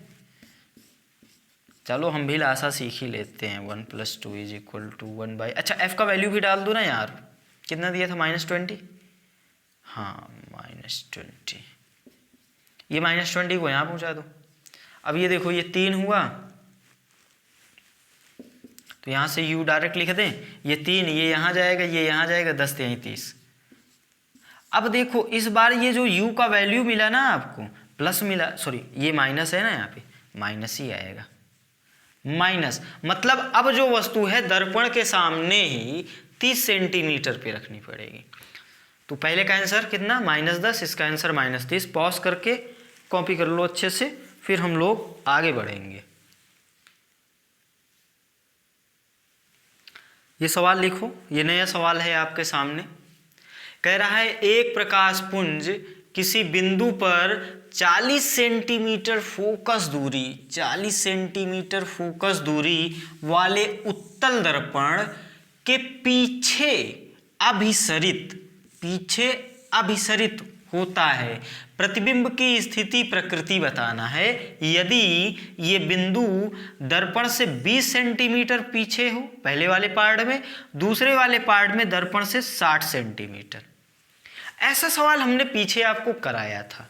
पीछे अभिसरित होने का मतलब इकट्ठा हो रहा है, एकत्रित हो रहा है, और पीछे दर्पण के पीछे मतलब वास्तविक वस्तु नहीं, आभासी वस्तु। कुछ लोगों को याद आ गया होगा, क्लियर है। वहां पे हमने सिर्फ आपसे v का वैल्यू पूछा था, मतलब सिर्फ स्थिति पूछी थी। यहां हमने प्रकृति भी पूछ ली। प्रकृति तो खैर वहां से भी बता सकते थे, v का चिन्ह के आधार पे हम लोग बता सकते थे आभासी है कि वास्तविक है। प्रकृति के साथ साथ चलो ये भी जोड़ लो कि आपको ये भी बताना है कि जो प्रतिबिंब है वो बड़ा बनेगा या छोटा बनेगा। क्लियर है। चलो पॉज करो, अपने से ट्राई करो। कुछ चीजें मैं लिख लेता हूं। लिखने की एक ही बात दी गई है ना, 40 सेंटीमीटर फोकस दूरी और उत्तल दर्पण। 2 मिनट आपके पास है, ट्राई करो। 40 सेंटीमीटर फोकस दूरी है, उत्तल दर्पण है, प्रकाश अभिसरित हो रहा है। अगर सॉल्व नहीं कर सकते तो चलो डायग्राम ही बना दो, किरण आरेख बना दो वस्तु के लिए। इसको भी मिटा देते हैं। याद रखना, पहले आपको ही पास तो लिखा है, मुझे ही याद रखना है। पहले में 20 और दूसरे में 60। फोकस दूरी कितना दिया है, प्लस का 40। क्यों? क्योंकि उत्तल दर्पण है। चलो उत्तल दर्पण है इसलिए फोकस दूरी कैसा होगा, धनात्मक। इतना बात समझ में आई। पहले रे डायग्राम ही बनाते हैं वस्तु के लिए, फिर प्रतिबिंब की दूरी निकाल लेंगे तो वहां प्रतिबिंब के लिए बना देंगे।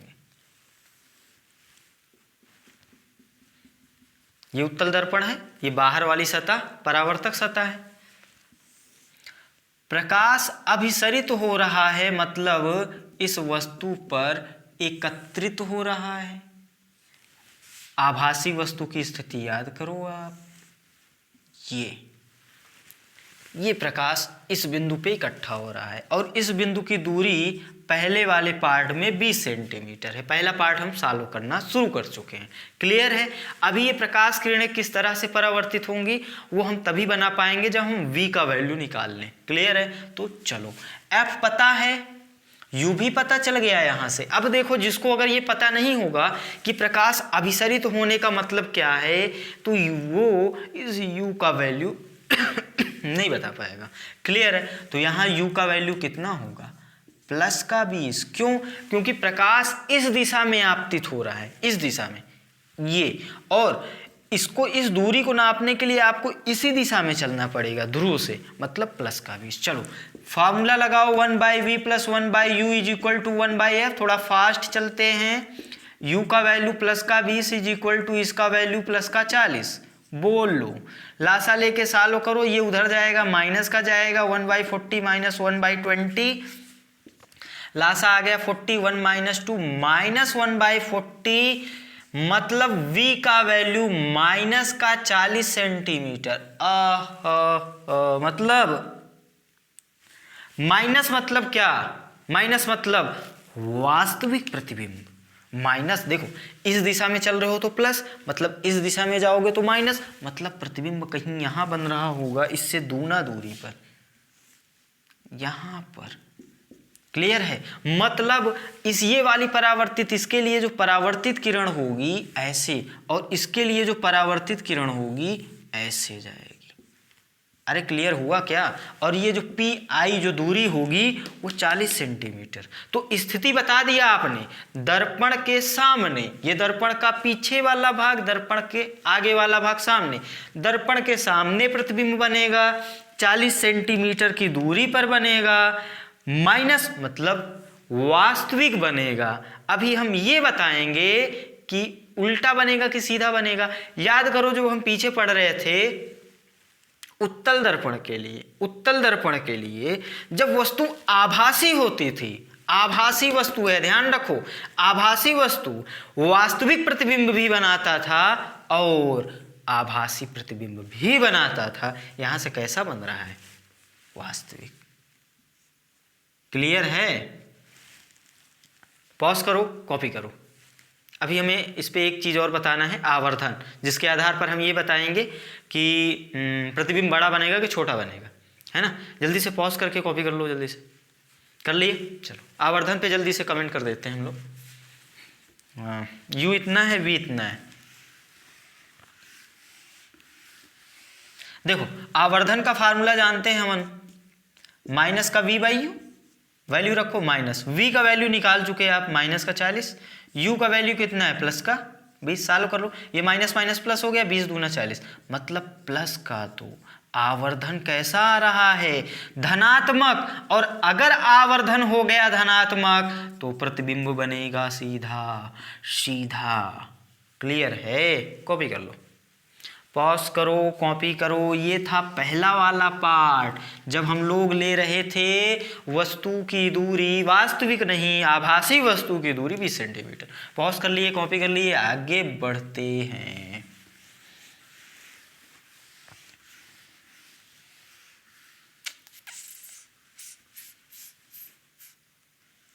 रे डायग्राम का महत्व समझ में आ गया आपको, है ना।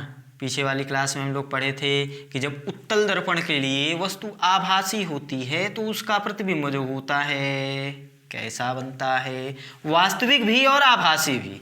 तो यहाँ पे पहले वाले पार्ट में क्या बन गया था? वास्तविक। अभी दूसरे वाले पार्ट के लिए v का वैल्यू ले रहा है वो 60 सेंटीमीटर, मतलब ये जो बिंदु है दर्पण के पीछे 60 सेंटीमीटर पर है, मतलब ये वाली दूरी कितनी हो गई? 60 सेंटीमीटर। ये सेंटीमीटर में ही है।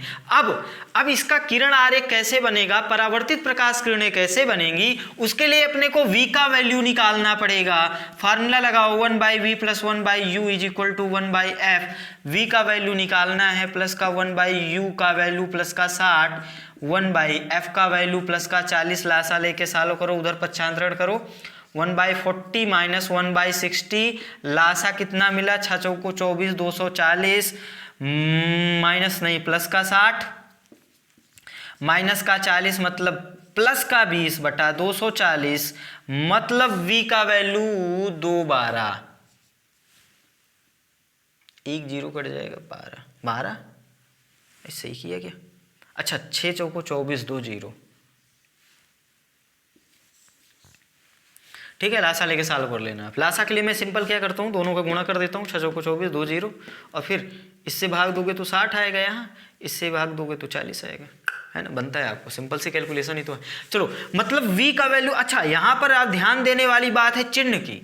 चिन्ह कैसा मिल रहा है आपको? पॉजिटिव। v का वैल्यू पॉजिटिव आ गया। पॉजिटिव आने का मतलब क्या है कि दूरी पॉजिटिव नापने के लिए इधर चलना पड़ेगा, इधर चलना पड़ेगा। मतलब ये है कि प्रतिबिंब भी इसी दिशा में बनेगा। मतलब प्रतिबिंब कैसा बनेगा?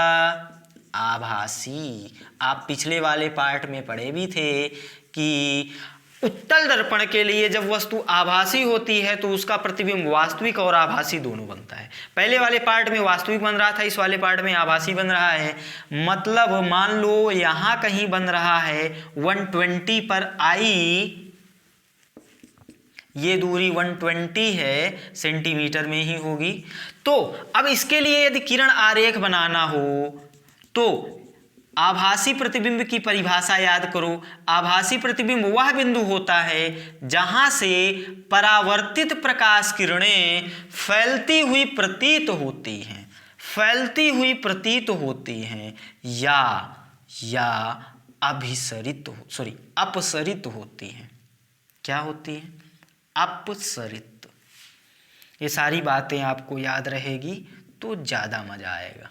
क्या यार, डायग्राम बड़ी गलती हो जाती है ना रे डायग्राम में, ये है ना। अब ये देखने मत बैठ जाना कि ये क्या समांतर है, क्या हो सकता है, नहीं भी हो सकता है ना। लो समांतर नहीं बनाते, इसके लिए यू। क्लियर है। तो अब ये डायग्राम बनेगा, ये देखो आई से ये वाली प्रकाश किरण ये फैल रही है, मतलब अभी अपसरित हो रही हैं, तो यही तो कंडीशन थी आभासी प्रतिबिंब की। अब ये तो हमने बता दिया कि आभासी बनेगा। अब m का मान देखेंगे और वहां से देखेंगे कि सीधा बनेगा कि उल्टा बनेगा, और m का परिमाण देखेंगे और वहां से बताएंगे बड़ा बनेगा कि छोटा बनेगा। पॉज कर लो, कॉपी कर लो, फिर हम लोग m पे आते हैं। पॉज करो, कॉपी करो, कर लिया, अच्छी बात। ये डायग्राम भी बनाना है, ध्यान रखना। v का वैल्यू लिखा रहने दो। चलो m पे चलते हैं। m बराबर होता है माइनस का v बटा u, माइनस v का वैल्यू मिला प्लस का 120। ये बार बार मैं प्लस माइनस काहे लिख रहा हूं, ताकि आपके दिमाग में ये बात अच्छी तरह से बैठ जाए। ये माइनस इस प्लस को माइनस देगा, मतलब माइनस का 2, आवर्धन आ गया -2। आवर्धन है ऋणात्मक, आवर्धन है ऋणात्मक, इसका मतलब प्रतिबिंब उल्टा बनेगा। क्लियर है। और 2 मॉड की अगर बात करें, mod of m is equal to 2। अरे भैया परिमाण कितना है 2, तो कुछ लोगों को तो समझ में आ गया होगा प्रतिबिंब 2 गुना बन रहा है। जिनको समझ में नहीं आया अभी मैं सालों कर देता हूँ, पहले इतना कॉपी कर लो, पॉज करके कॉपी कर लो। कर लिया। देखो कुछ लोगों को समझ में आ गया है, आवर्धन 2 का मतलब क्या है, प्रतिबिंब 2 गुना बड़ा बन रहा है। जिनको समझ में नहीं आ रहा है वही फार्मूला है, HI/HO बेसिक पे जाओ, त्रियक गुणा करो।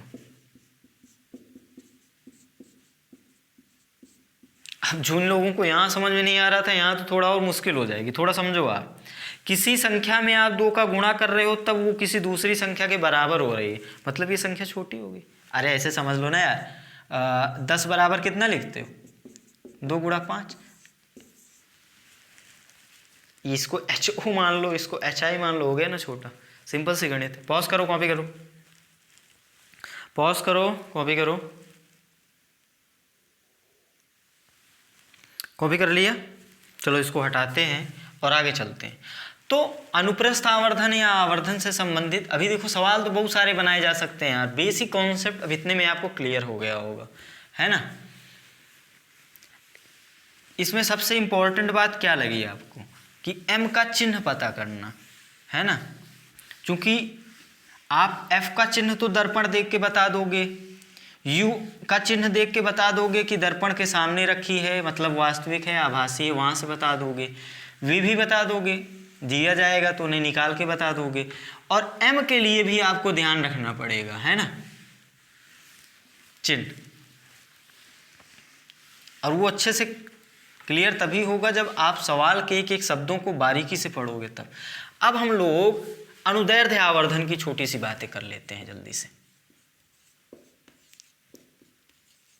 अनुदैर्ध्य आवर्धन के लिए हमने आपको भी ये बताया था कि जो वस्तु होगी, एक विमीय वस्तु, वो मुख्य अक्ष के अनुदिश रखी जाएगी, तब जो रेखीय आवर्धन होगा उसी को हम लोग क्या बोल देंगे, अनुदैर्ध्य आवर्धन। इतना तो पता चल गया होगा। चलो कुछ करते हैं।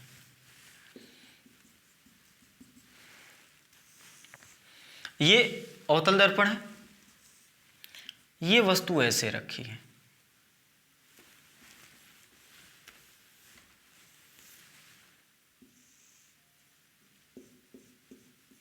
ठीक है। अब देखो ये इसकी लंबाई है, ठीक है, और ये चौड़ाई जो है इसकी लंबाई की तुलना में बहुत कम है, इसलिए चौड़ाई पे ध्यान नहीं देंगे हम लोग। क्लियर है।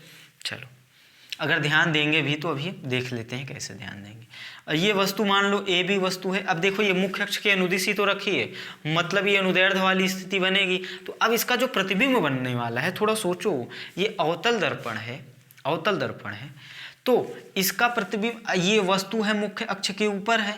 अब इसको हम क्या करेंगे, ये जो पूरी वस्तु थी याद करो समतल दर्पण में, समतल दर्पण में है जो कोई भारी वस्तु, बड़ी वस्तु, लंबी वस्तु आ जाती थी तो क्या करते थे हम लोग, उसको कई सारे बिंदुओं से मिलकर बना मान लेते थे और फिर उन अलग अलग बिंदुओं का क्या निकालते थे, प्रतिबिंब, और फिर सबको मिला देते थे। याद आ गया ना, इसका प्रतिबिंब जैसे यहाँ पे, इसका प्रतिबिंब जैसे यहाँ पे, इसका प्रतिबिंब जैसे यहाँ पे, इसका प्रतिबिंब यहाँ पे, इसको मिला देते थे यूं। याद आ गया होगा। तो उसी प्रकार यहाँ भी करेंगे भैया, ये वाला सिरा पकड़ लो आप, ये वाला सिरा पकड़ लो, इन दोनों का प्रतिबिंब बना दो और फिर इन दोनों को मिला दो। तो बी का प्रतिबिंब देखो, जैसे ही वस्तु अवतल दर्पण के पास जाती है उसका प्रतिबिंब दूर जाता है और बड़ा बनता है। याद है, मतलब ये जो अगर ये चौड़ाई अगर इतनी हम बात कर लें तो यहाँ पे इससे थोड़ा सा बड़ा बनेगा और इधर बनेगा, ठीक है, और इससे जो बड़ा बनेगा, अब देखो इसका जो प्रतिबिंब बनेगा कुछ ऐसे बनेगा, पहली बात। और दूसरी बात कि पलट जाएगा प्रतिबिंब, मतलब अभी ये देखो बी क्या था, ये इधर वाला सिरा था तो बी इधर वाला सिरा हो जाएगा, क्योंकि जो पास में होती है उसका प्रतिबिंब बड़ा बनता है इसकी तुलना में। तो ये हो जाएगा ए डैश, ये हो जाएगा बी डैश। बात समझ में आई? मैं फिर से बोलता हूँ, सुनो। मैंने क्या कहा कि अनुदैर्ध्य आवर्धन के लिए वस्तु को आप मुख्य अक्ष के अनुदिश रखोगे, रख दिया, ठीक है। हमने क्या कहा कि अवतल दर्पण के जब वस्तु पास लाते जाते हो तो उसका प्रतिबिंब दूर जाता है और बड़ा भी बनता जाता है। पिछले वाले पार्ट में अच्छे से हम लोग समझ गए हैं। तो अब यहाँ पे अब पहले सीधी सी बात ये आप समझ लो कि ये वाली जो लंबाई है और ये वाली जो लंबाई है, इसमें सबसे लंबी कौन से बनेगा, इसका प्रतिबिंब इसका लंबा बनेगा कि इसका प्रतिबिंब बड़ा बनेगा? तो इसका बड़ा बनेगा। क्यों? क्योंकि ये ज़्यादा पास में है ना। तो जैसे पास लाते जाते हैं प्रतिबिंब ज़्यादा बड़ा बनता जाता है अवतल दर्पण में, मतलब इसका प्रतिबिंब ज़्यादा बड़ा बनेगा। और ये जो अनुदैर्ध्य आवर्धन है इसके लिए जो वस्तु का प्रतिबिंब होता है पलट जाता है। पलटने का मतलब समझ लेना, ये जो पास वाला सिरा है ये दूर चला जाता है और जो दूर वाला सिरा है ये पास आ जाता है दर्पण के, ये मतलब है पलटने का।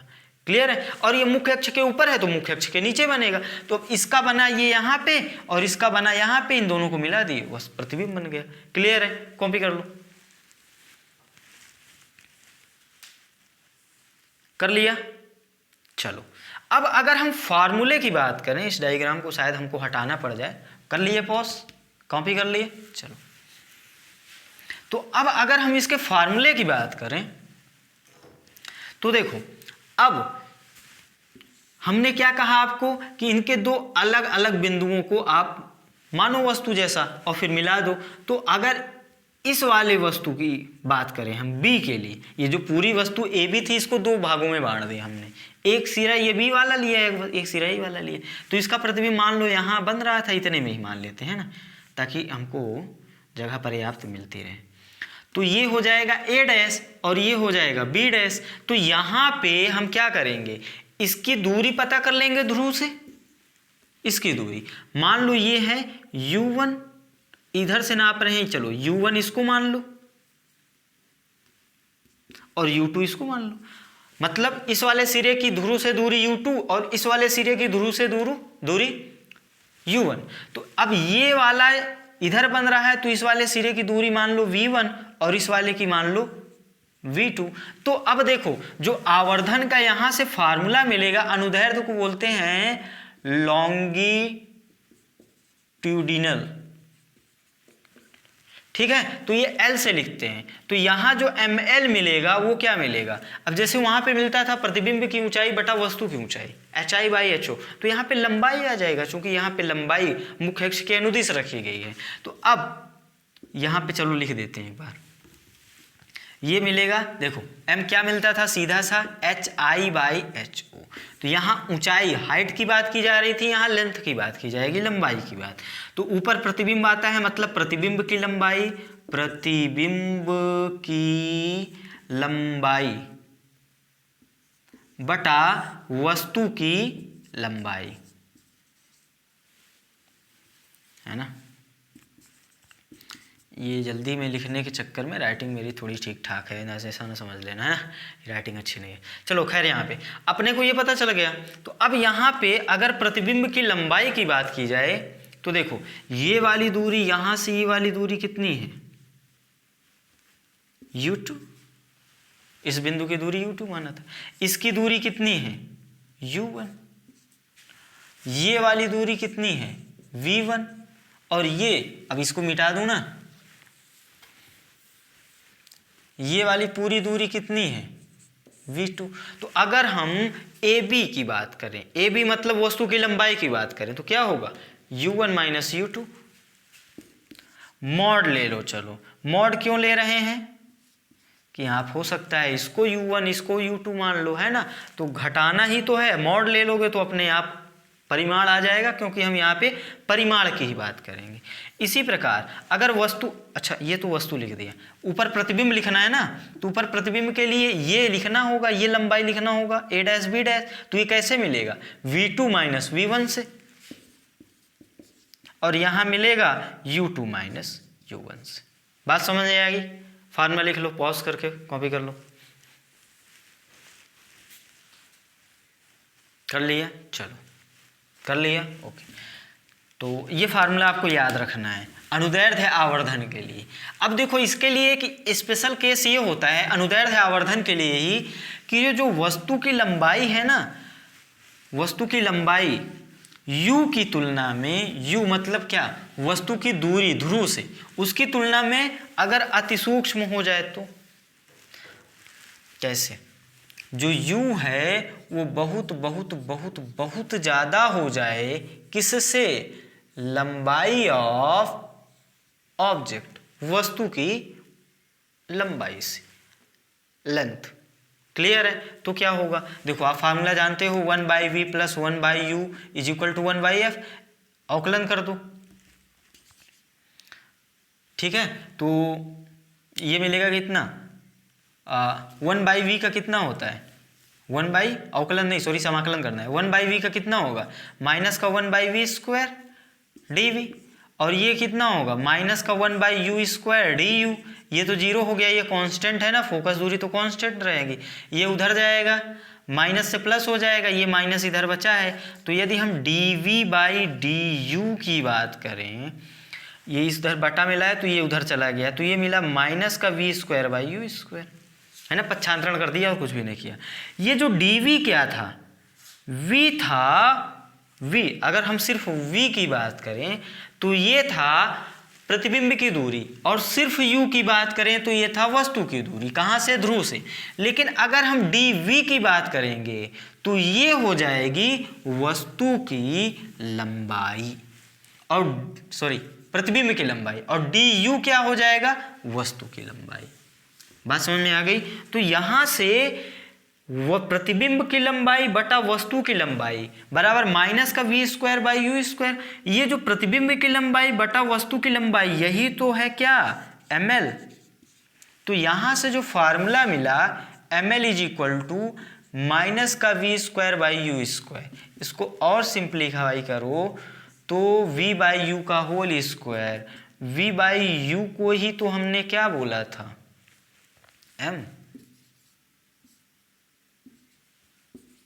ये एक नया फार्मूला मिल गया, कॉपी कर लो।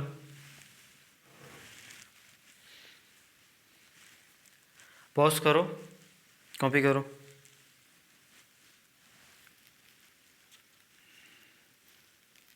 कर लिए? मतलब ये है कि अगर वस्तु की लंबाई जो होगी वस्तु की दूरी की तुलना में बहुत कम होगी, तब हम ये फार्मूला भी लगा सकते हैं। क्लियर है? पॉज करो, जल्दी से कॉपी करो।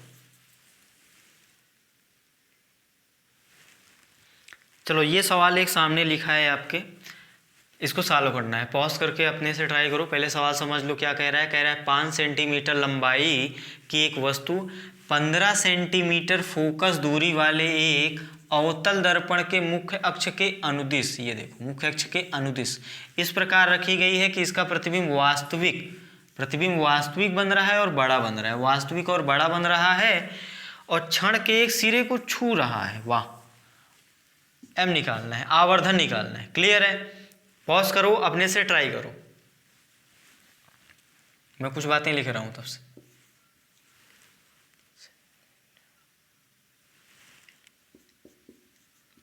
पॉज करो, अपने से ट्राई करो। अपने से ट्राई करो।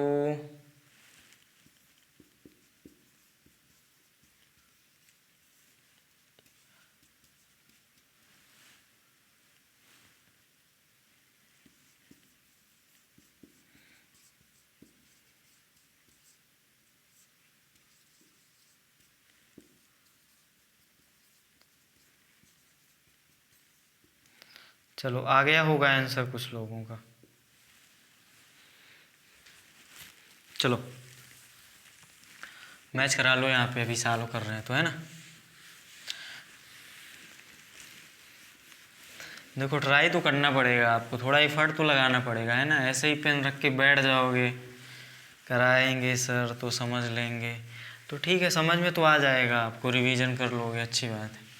लेकिन ट्राई करोगे ना तो मज़ा आएगा यार। ट्राई करने से ही तो कॉन्सेप्ट जब दिमाग से अपने लगाओगे ना, तो कुछ गलतियाँ करोगे, कुछ गलत एक बार में आएगा, फिर सही आएगा, धीरे धीरे, यही तो तरीका होता है। देखो सवाल को हमने पढ़ा और उसकी कुछ खास बातें लिख ली। उसमें हमने लिए लिखा कि वस्तु की जो लंबाई है वो 5 सेंटीमीटर है, फोकस दूरी -15 क्योंकि वो अवतल दर्पण है, प्रतिबिंब जो बन रहा है वास्तविक बन रहा है और बड़ा बन रहा है, और खास बात कि प्रतिबिंब एक सिरे को छू रहा है और आवर्धन निकालना है। ठीक है, अवतल दर्पण है अपना, चलो अवतल दर्पण बनाते हैं।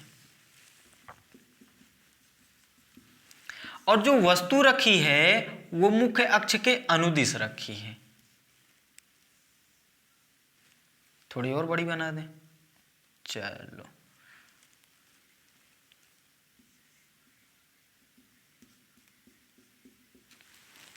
ठीक है, मुख्य अक्ष के ऊपर हम मान लिए। इसकी लंबाई दी गई है आपको 5 सेंटीमीटर।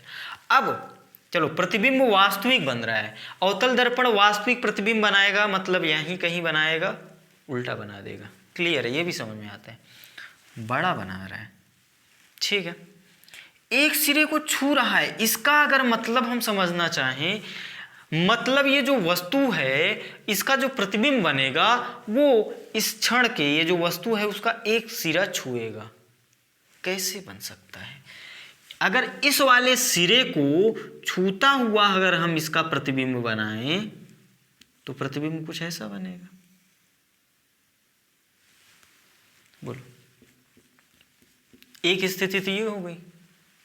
दूसरी स्थिति क्या हो सकती है? कहाँ बना दे, फिर से बना दे, चलो बना देते हैं।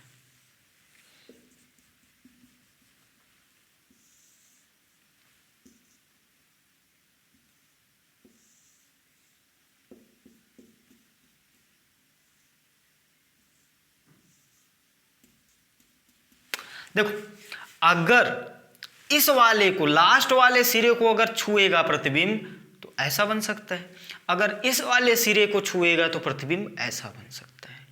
अब बताओ ये वाला डायग्राम सही होगा कि ये वाला डायग्राम सही होगा? उसके लिए एक बात आपको पहले ये भी बतानी पड़ेगी कि ये जो बिंदु मिल रहा है ये कौन सा बिंदु होगा? ये वाला।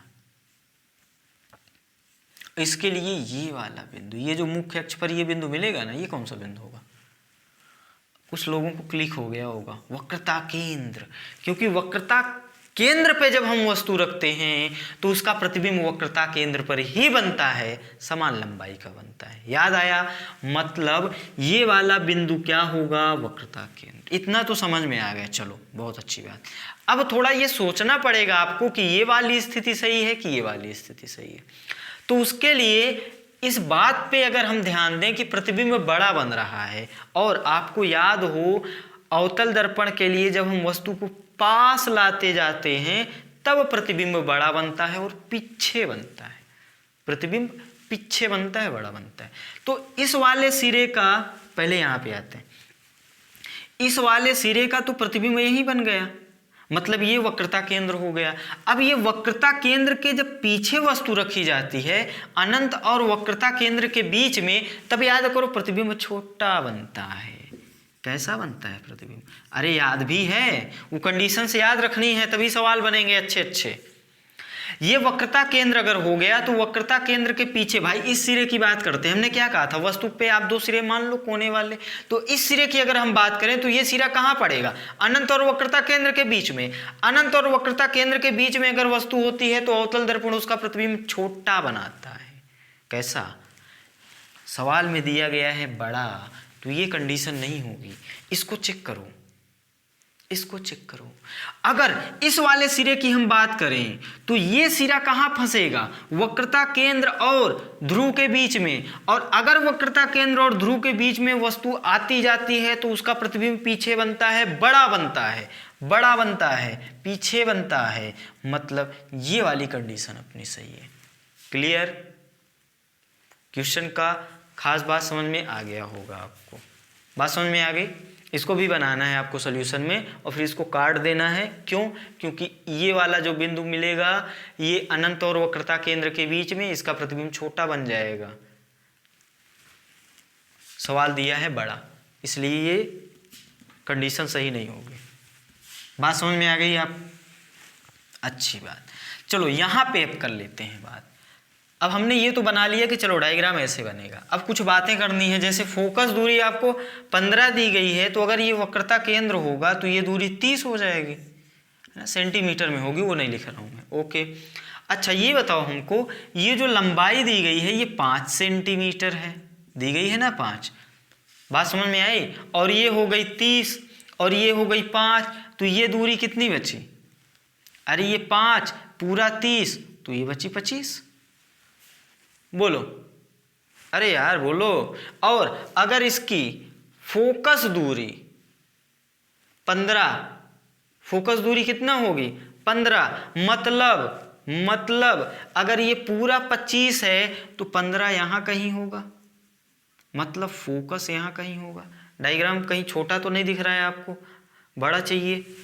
डायग्राम और बड़ा करते हैं, साफ दिखना चाहिए आपको, मैं ये चाहता हूँ। ये लो, ये वाली पूरी दूरी कितनी है 30, फोकस सॉरी क्या वक्रता त्रिज्या, क्योंकि फोकस दूरी कितनी है 15।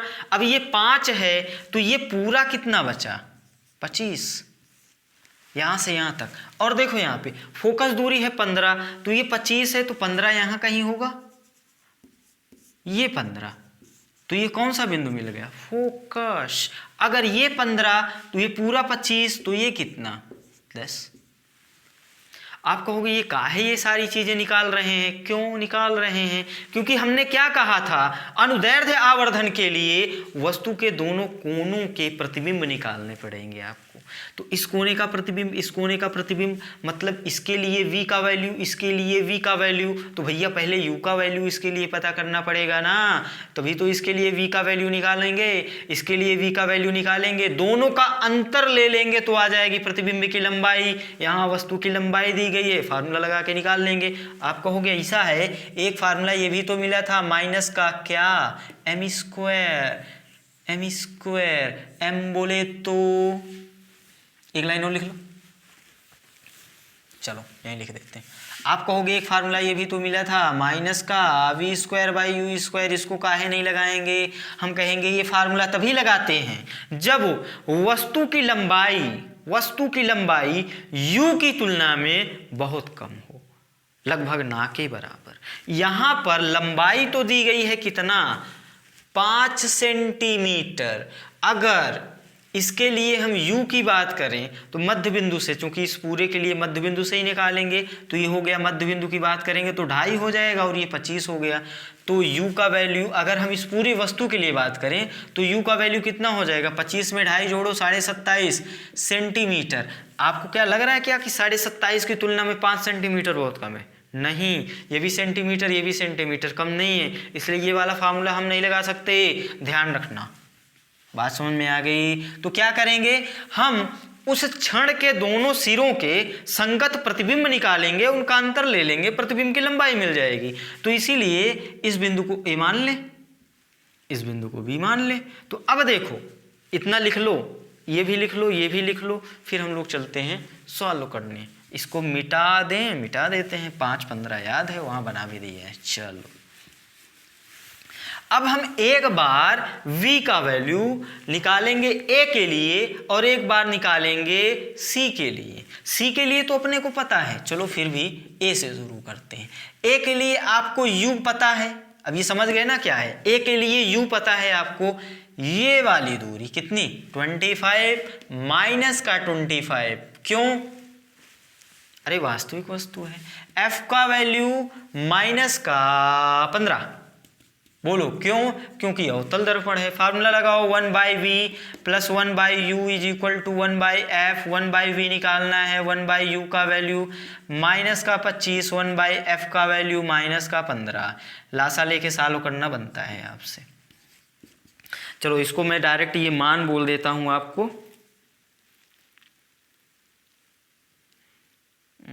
कितना यहाँ भी नहीं किया था, चलो कर ही देते हैं। ये माइनस का 1/15, ये उधर गया प्लस हो जाएगा, माइनस था उधर गया प्लस। लासा ले लो, 25 पंचे 125, 25 एकम 25, 10 35, 2 37, इतना लासा आ गया। इससे इसमें भाग दोगे 25 आएगा माइनस का, इसमें इससे भाग दोगे 15 आएगा प्लस का, इसमें से घटा दोगे माइनस का 10 मिलेगा और ये आएगा 375। हो सकता है कैलकुलेशन मिस्टेक हो, आप देख लेना। तो यहाँ से मिलेगा माइनस का 37.5। ये v का मान किसके लिए है? a के लिए। a के लिए हमने क्या कहा था, पलट जाती है वस्तु, मतलब ये वाला बिंदु आप चाहो तो a डैश भी बोल सकते हो। बात समझ में आई? मतलब a डैश की दूरी यहाँ से कितनी होगी 37.5। क्लियर है? अब मिटाना पड़ेगा, कॉपी कर लो, कॉपी करो कॉपी करो कॉपी करो। v का मान आया माइनस का, कॉपी करो जल्दी से 37.5। पॉज करो, कॉपी करो। अब आपको c के लिए तो निकालने की जरूरत ही नहीं है, सीधा सीधा बोल दो, वक्रता केंद्र है ना। तो c के लिए v का वैल्यू कितना मिल जाएगा? c के लिए v का वैल्यू कितना मिल जाएगा? उसके वक्रता त्रिज्या के बराबर, मतलब 30। क्योंकि c वाला प्रतिबिंब तो c पर ही बन रहा है ना, 30 पर बन रहा है। अब आपको निकालना क्या है? ml, मतलब प्रतिबिंब की लंबाई बटा वस्तु की लंबाई। बात समझ में आई? तो प्रतिबिंब की लंबाई बटा, अब देखो प्रतिबिंब की लंबाई बटा वस्तु की लंबाई के लिए प्रतिबिंब की लंबाई ये वाला पता है आपको 37.5 ही आया था ना। तो अब ये 37.5 में 30 घटा दोगे तो यही तो मिलेगा आपको, मतलब 37.5। ये मॉड लगा रहे हैं इसलिए हम लंबाई चाहिए ना, इसलिए माइनस नहीं देख रहे हैं। बात समझ में आई? इतनी तो गणित बनती होगी आपसे। लंबाई की बात कर रहे हैं इसलिए सिर्फ परिमाण की बात करेंगे। -30 बटा वस्तु की लंबाई आपको पता है 5, नहीं पता होता तो निकालता, ये वाली दूरी में से ये वाली दूरी घटा देता। तो ये कितना आ गया 37.5 बटा 5। ये है आपका आवर्धन। भाग देना आपसे बनता है। कैसा? ये अपने आप ध्यान रखना, इस वाले आवर्धन में हम लोग ये फार्मूला के बाहर अपने आप माइनस लगा देते हैं। ये लंबाई, ये जो मोड लगाते हैं ये तो लंबाई के लिए, हम बाहर माइनस लगाते हैं अपने आप। ये माइनस क्या बताता है कि ये प्रतिबिंब पलट गया, मतलब ये ए दर्पण के पास था तो इसका जो प्रतिबिंब बनेगा इसका ये दूर वाला सिरा बन जाएगा, दूर वाला सिरा। और जो दूर वाला सिरा था वो पास वाला सिरा बन जाएगा। ये माइनस चिन्ह यही बताता है। तो ये माइनस चिन्ह अपने से लगा देना है। फिर पॉज करो, कॉपी करो। ये सवाल हो चुका है अब, है ना। इस सवाल को आप इस मेथड से नहीं कर सकते। क्यों नहीं कर सकते? क्योंकि ये जो वस्तु की लंबाई है u की तुलना में कम नहीं है। u कैसे लेंगे? इसके मध्य बिंदु से लेंगे अगर इसकी बात करेंगे तो, है ना। पॉज करो, कॉपी करो। कर लिया? कर लिया, ओके। अब कहोगे अच्छा ये तो तरीका ठीक है, समझ में आ गया, बहुत अच्छे से समझ में आया। क्या करेंगे? वस्तु के दोनों सिरों को बिंदु वस्तु मान लेंगे। क्या मान लेंगे? वस्तु के दोनों सिरों को वस्तु मानकर उनके संगत क्या निकालेंगे हम लोग? प्रतिबिंब। और फिर उन जो दूरियां मिलेंगी उसका अंतर ले लेंगे, घटा देंगे, ठीक है ना। और फिर वहां से आ जाएगा प्रतिबिंब की लंबाई, और प्रतिबिंब की लंबाई बटा वस्तु की लंबाई क्या मिल जाएगा? अनुदैर्ध्य आवर्धन। पहला सवाल हो गया। दूसरा सवाल, ये जो भी फार्मूला पढ़ा आपने, m is equal to minus का v²/u², ये फार्मूला कब लगाएंगे? इसके लिए एक छोटा सा सवाल ले लो। अवतल दर्पण ले लेते हैं, इसकी वक्रता त्रिज्या 30 सेंटीमीटर ले लिया। इसके सामने एक वस्तु को रख दिया हमने, ये वस्तु है और ये वस्तु जो है 2 मिलीमीटर है। इसकी लंबाई कितनी है? 2 मिलीमीटर है। मुख्य अक्ष के अनुदिश रखी है और इसकी जो दूरी है, अब ध्यान रखना दूरी की बात कर रहा है तो मध्य बिंदु से ही लेगा। ये दे दिया कितना? 20 ले लो सेंटीमीटर में। अब आपसे पूछ रहा है कि जो इसका प्रतिबिंब बनेगा वो कितनी दूरी बने पे, कितनी दूर पर बनेगा। मतलब सीधा सीधा चलो आवर्धन पूछ रहे हैं। क्या पूछ रहे हैं? आवर्धन। अब आप कहोगे अच्छा ये दूरी मध्य बिंदु से लिए हैं तो मतलब इस वाले सिरे की लंबाई निकाल लें, मतलब इस वाले सिरे के लिए u निकाल लें, मतलब इससे दूरी, और फिर इस वाले सिरे के लिए दूरी निकाल लें और फिर इन दोनों, इसके लिए u मानकर इसका भी निकाल लें और इसका u मानकर इसका भी निकाल लें और अंतर कर लें, m निकाल लें। तो हम कहेंगे अच्छा करोगे, चलो करो। अगर इसको हम a मान लें, इसको हम b मान लें, तो अगर हम a के लिए u लिखें तो कितना मिलेगा? a के लिए u, ये देखो पूरा 20 था, 20 सेंटीमीटर, और ये आधा, ये मध्य बिंदु की बात कर रहा है, ये 2 mm था तो ये 1 mm बचा ना, मतलब 20 सेंटीमीटर में घटाओगे आप 1 मिलीमीटर। बात समझ में आ गई? ये होगा a के लिए u का मान, ये वाली दूरी, ये वाली दूरी। बात समझ में आ गई? इसको अगर u1 बोल दे रहे हो तो यहाँ से u1, इतना क्लियर हुआ। अब इसकी चूंकि वक्रता त्रिज्या दी गई तो फोकस दूरी तो हम निकाल लेंगे, -15 सेंटीमीटर। अब ये फार्मूला लगाने के लिए इसको जब घटाओगे तो मजा आ जाएगा। मतलब ये क्या है, मिलीमीटर को सेंटीमीटर में बदलना पड़ेगा। तो ये क्या एकदम, अगर बात करें u की तुलना में इसकी लंबाई बहुत छोटी सी तो है, तो आप इस तरीके से अगर लगाओगे तब भी आपका आंसर आएगा, सही आएगा, लेकिन कैलकुलेशन बहुत लंबी होगी। क्योंकि ये सेंटीमीटर मिलीमीटर घटाओगे, दशमलव में आएगा, दशमलव में लासा लेना पड़ेगा, गुणा भाग करना पड़ेगा, आंसर तो इससे भी आएगा लेकिन बहुत लेंदी होगा। अब इससे आपको v1 निकालना है, और अगर हम b के लिए बात करें u2 कितना हो जाएगा इसके लिए। अब ये 20 में 1 जोड़ दो, ये 20 सेंटीमीटर प्लस 1 मिलीमीटर। अब इसके लिए भी भाई f तो वही है, -15 सेंटीमीटर। अब इसके लिए आप प्रतिबिंब निकालो, v2 निकालो, कैलकुलेशन करके 1/v + 1/u = 1/f लगाओ, दशमलव में गुणा भाग करो, लासा लो, मजा आएगा। तो यहाँ से v2 आया, यहाँ से v1 आया, तो अपना जो m का फार्मूला है क्या है? mod of v2 - v1 by mod of u2 - u1। अच्छा, mod u2 - u1 तो पता है 2 मिलीमीटर। यहाँ से v1 निकालो, v2 निकालो, दोनों का अंतर ले लो, फार्मूले में रख के सॉल्व कर लो, वही आंसर होगा, सही आएगा। आंसर इससे भी आएगा, लेकिन आपको देखते ही सवाल ये पता चल गया कि जो वस्तु की लंबाई है ये वस्तु की दूरी की तुलना में बहुत कम है, नगण्य है, कम है, छोटा है, इसलिए हम इस फार्मूले को लगा सकते हैं। क्लियर है? तो अब इस तरीके पे हम ना जाकर इस तरीके पे करेंगे, अपनी कैलकुलेशन फास्ट करेंगे। बात समझ में आई? आंसर इससे जो आएगा उसी से यही आंसर इससे भी आएगा, लेकिन इससे कैलकुलेशन इजी होगी। तो आप इससे ट्राई करना, कैलकुलेशन करना और मैच कराना, आंसर आ रहा है कि नहीं आ रहा है। हम इससे करते हैं। पॉज कर लो, जल्दी से पॉज करो, कॉपी करो। कर लिया? चलो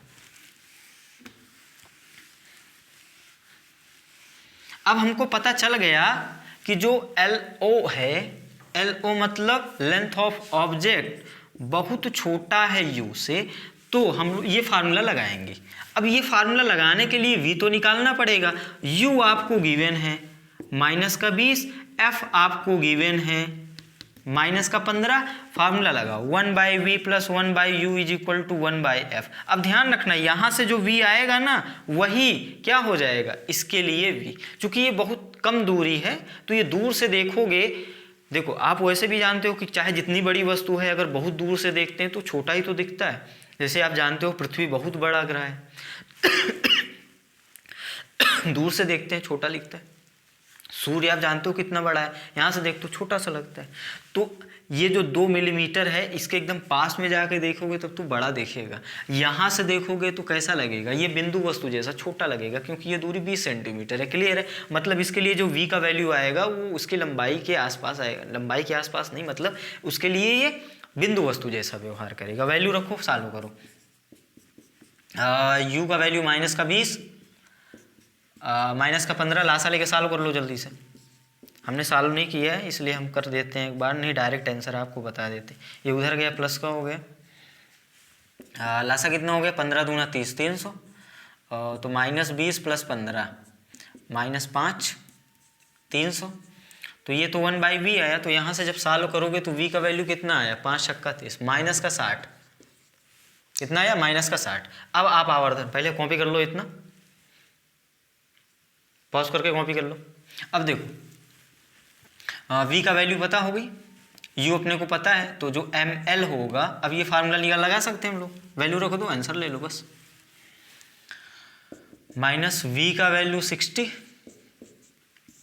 u का वैल्यू -20, सॉल्व करो। ये माइनस, ये 6 छंग 36, 2 0, ये माइनस का हो गया प्लस, 2 दूनी 4, 2 0,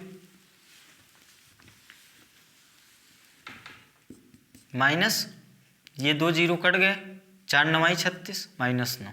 मतलब जो प्रतिबिंब है वो 9 गुना बड़ा बन रहा है। पहली बात, ये माइनस चिन्ह क्या बताता है, देखो अभी ये अवतल दर्पण है तो प्रतिबिंब तो मुख्य अक्ष के नीचे ही बनेगा, लेकिन ये माइनस चिन्ह यहाँ का क्या बताता है कि प्रतिबिंब पलटेगा। पलटेगा मतलब ये पास वाला सिरा जो है ये दूर जाएगा, और ये दूर वाला सिरा पास, मतलब इसका प्रतिबिंब हो सकता है ऐसे बने, और ये वाला जो सिरा होगा, ये वाला सिरा ये इसका बनेगा b', और ये वाला इसका बनेगा a', ये मतलब होता है। तो पॉज कर लो, कॉपी कर लो, आज के पार्ट में बस इतना ही। ठीक।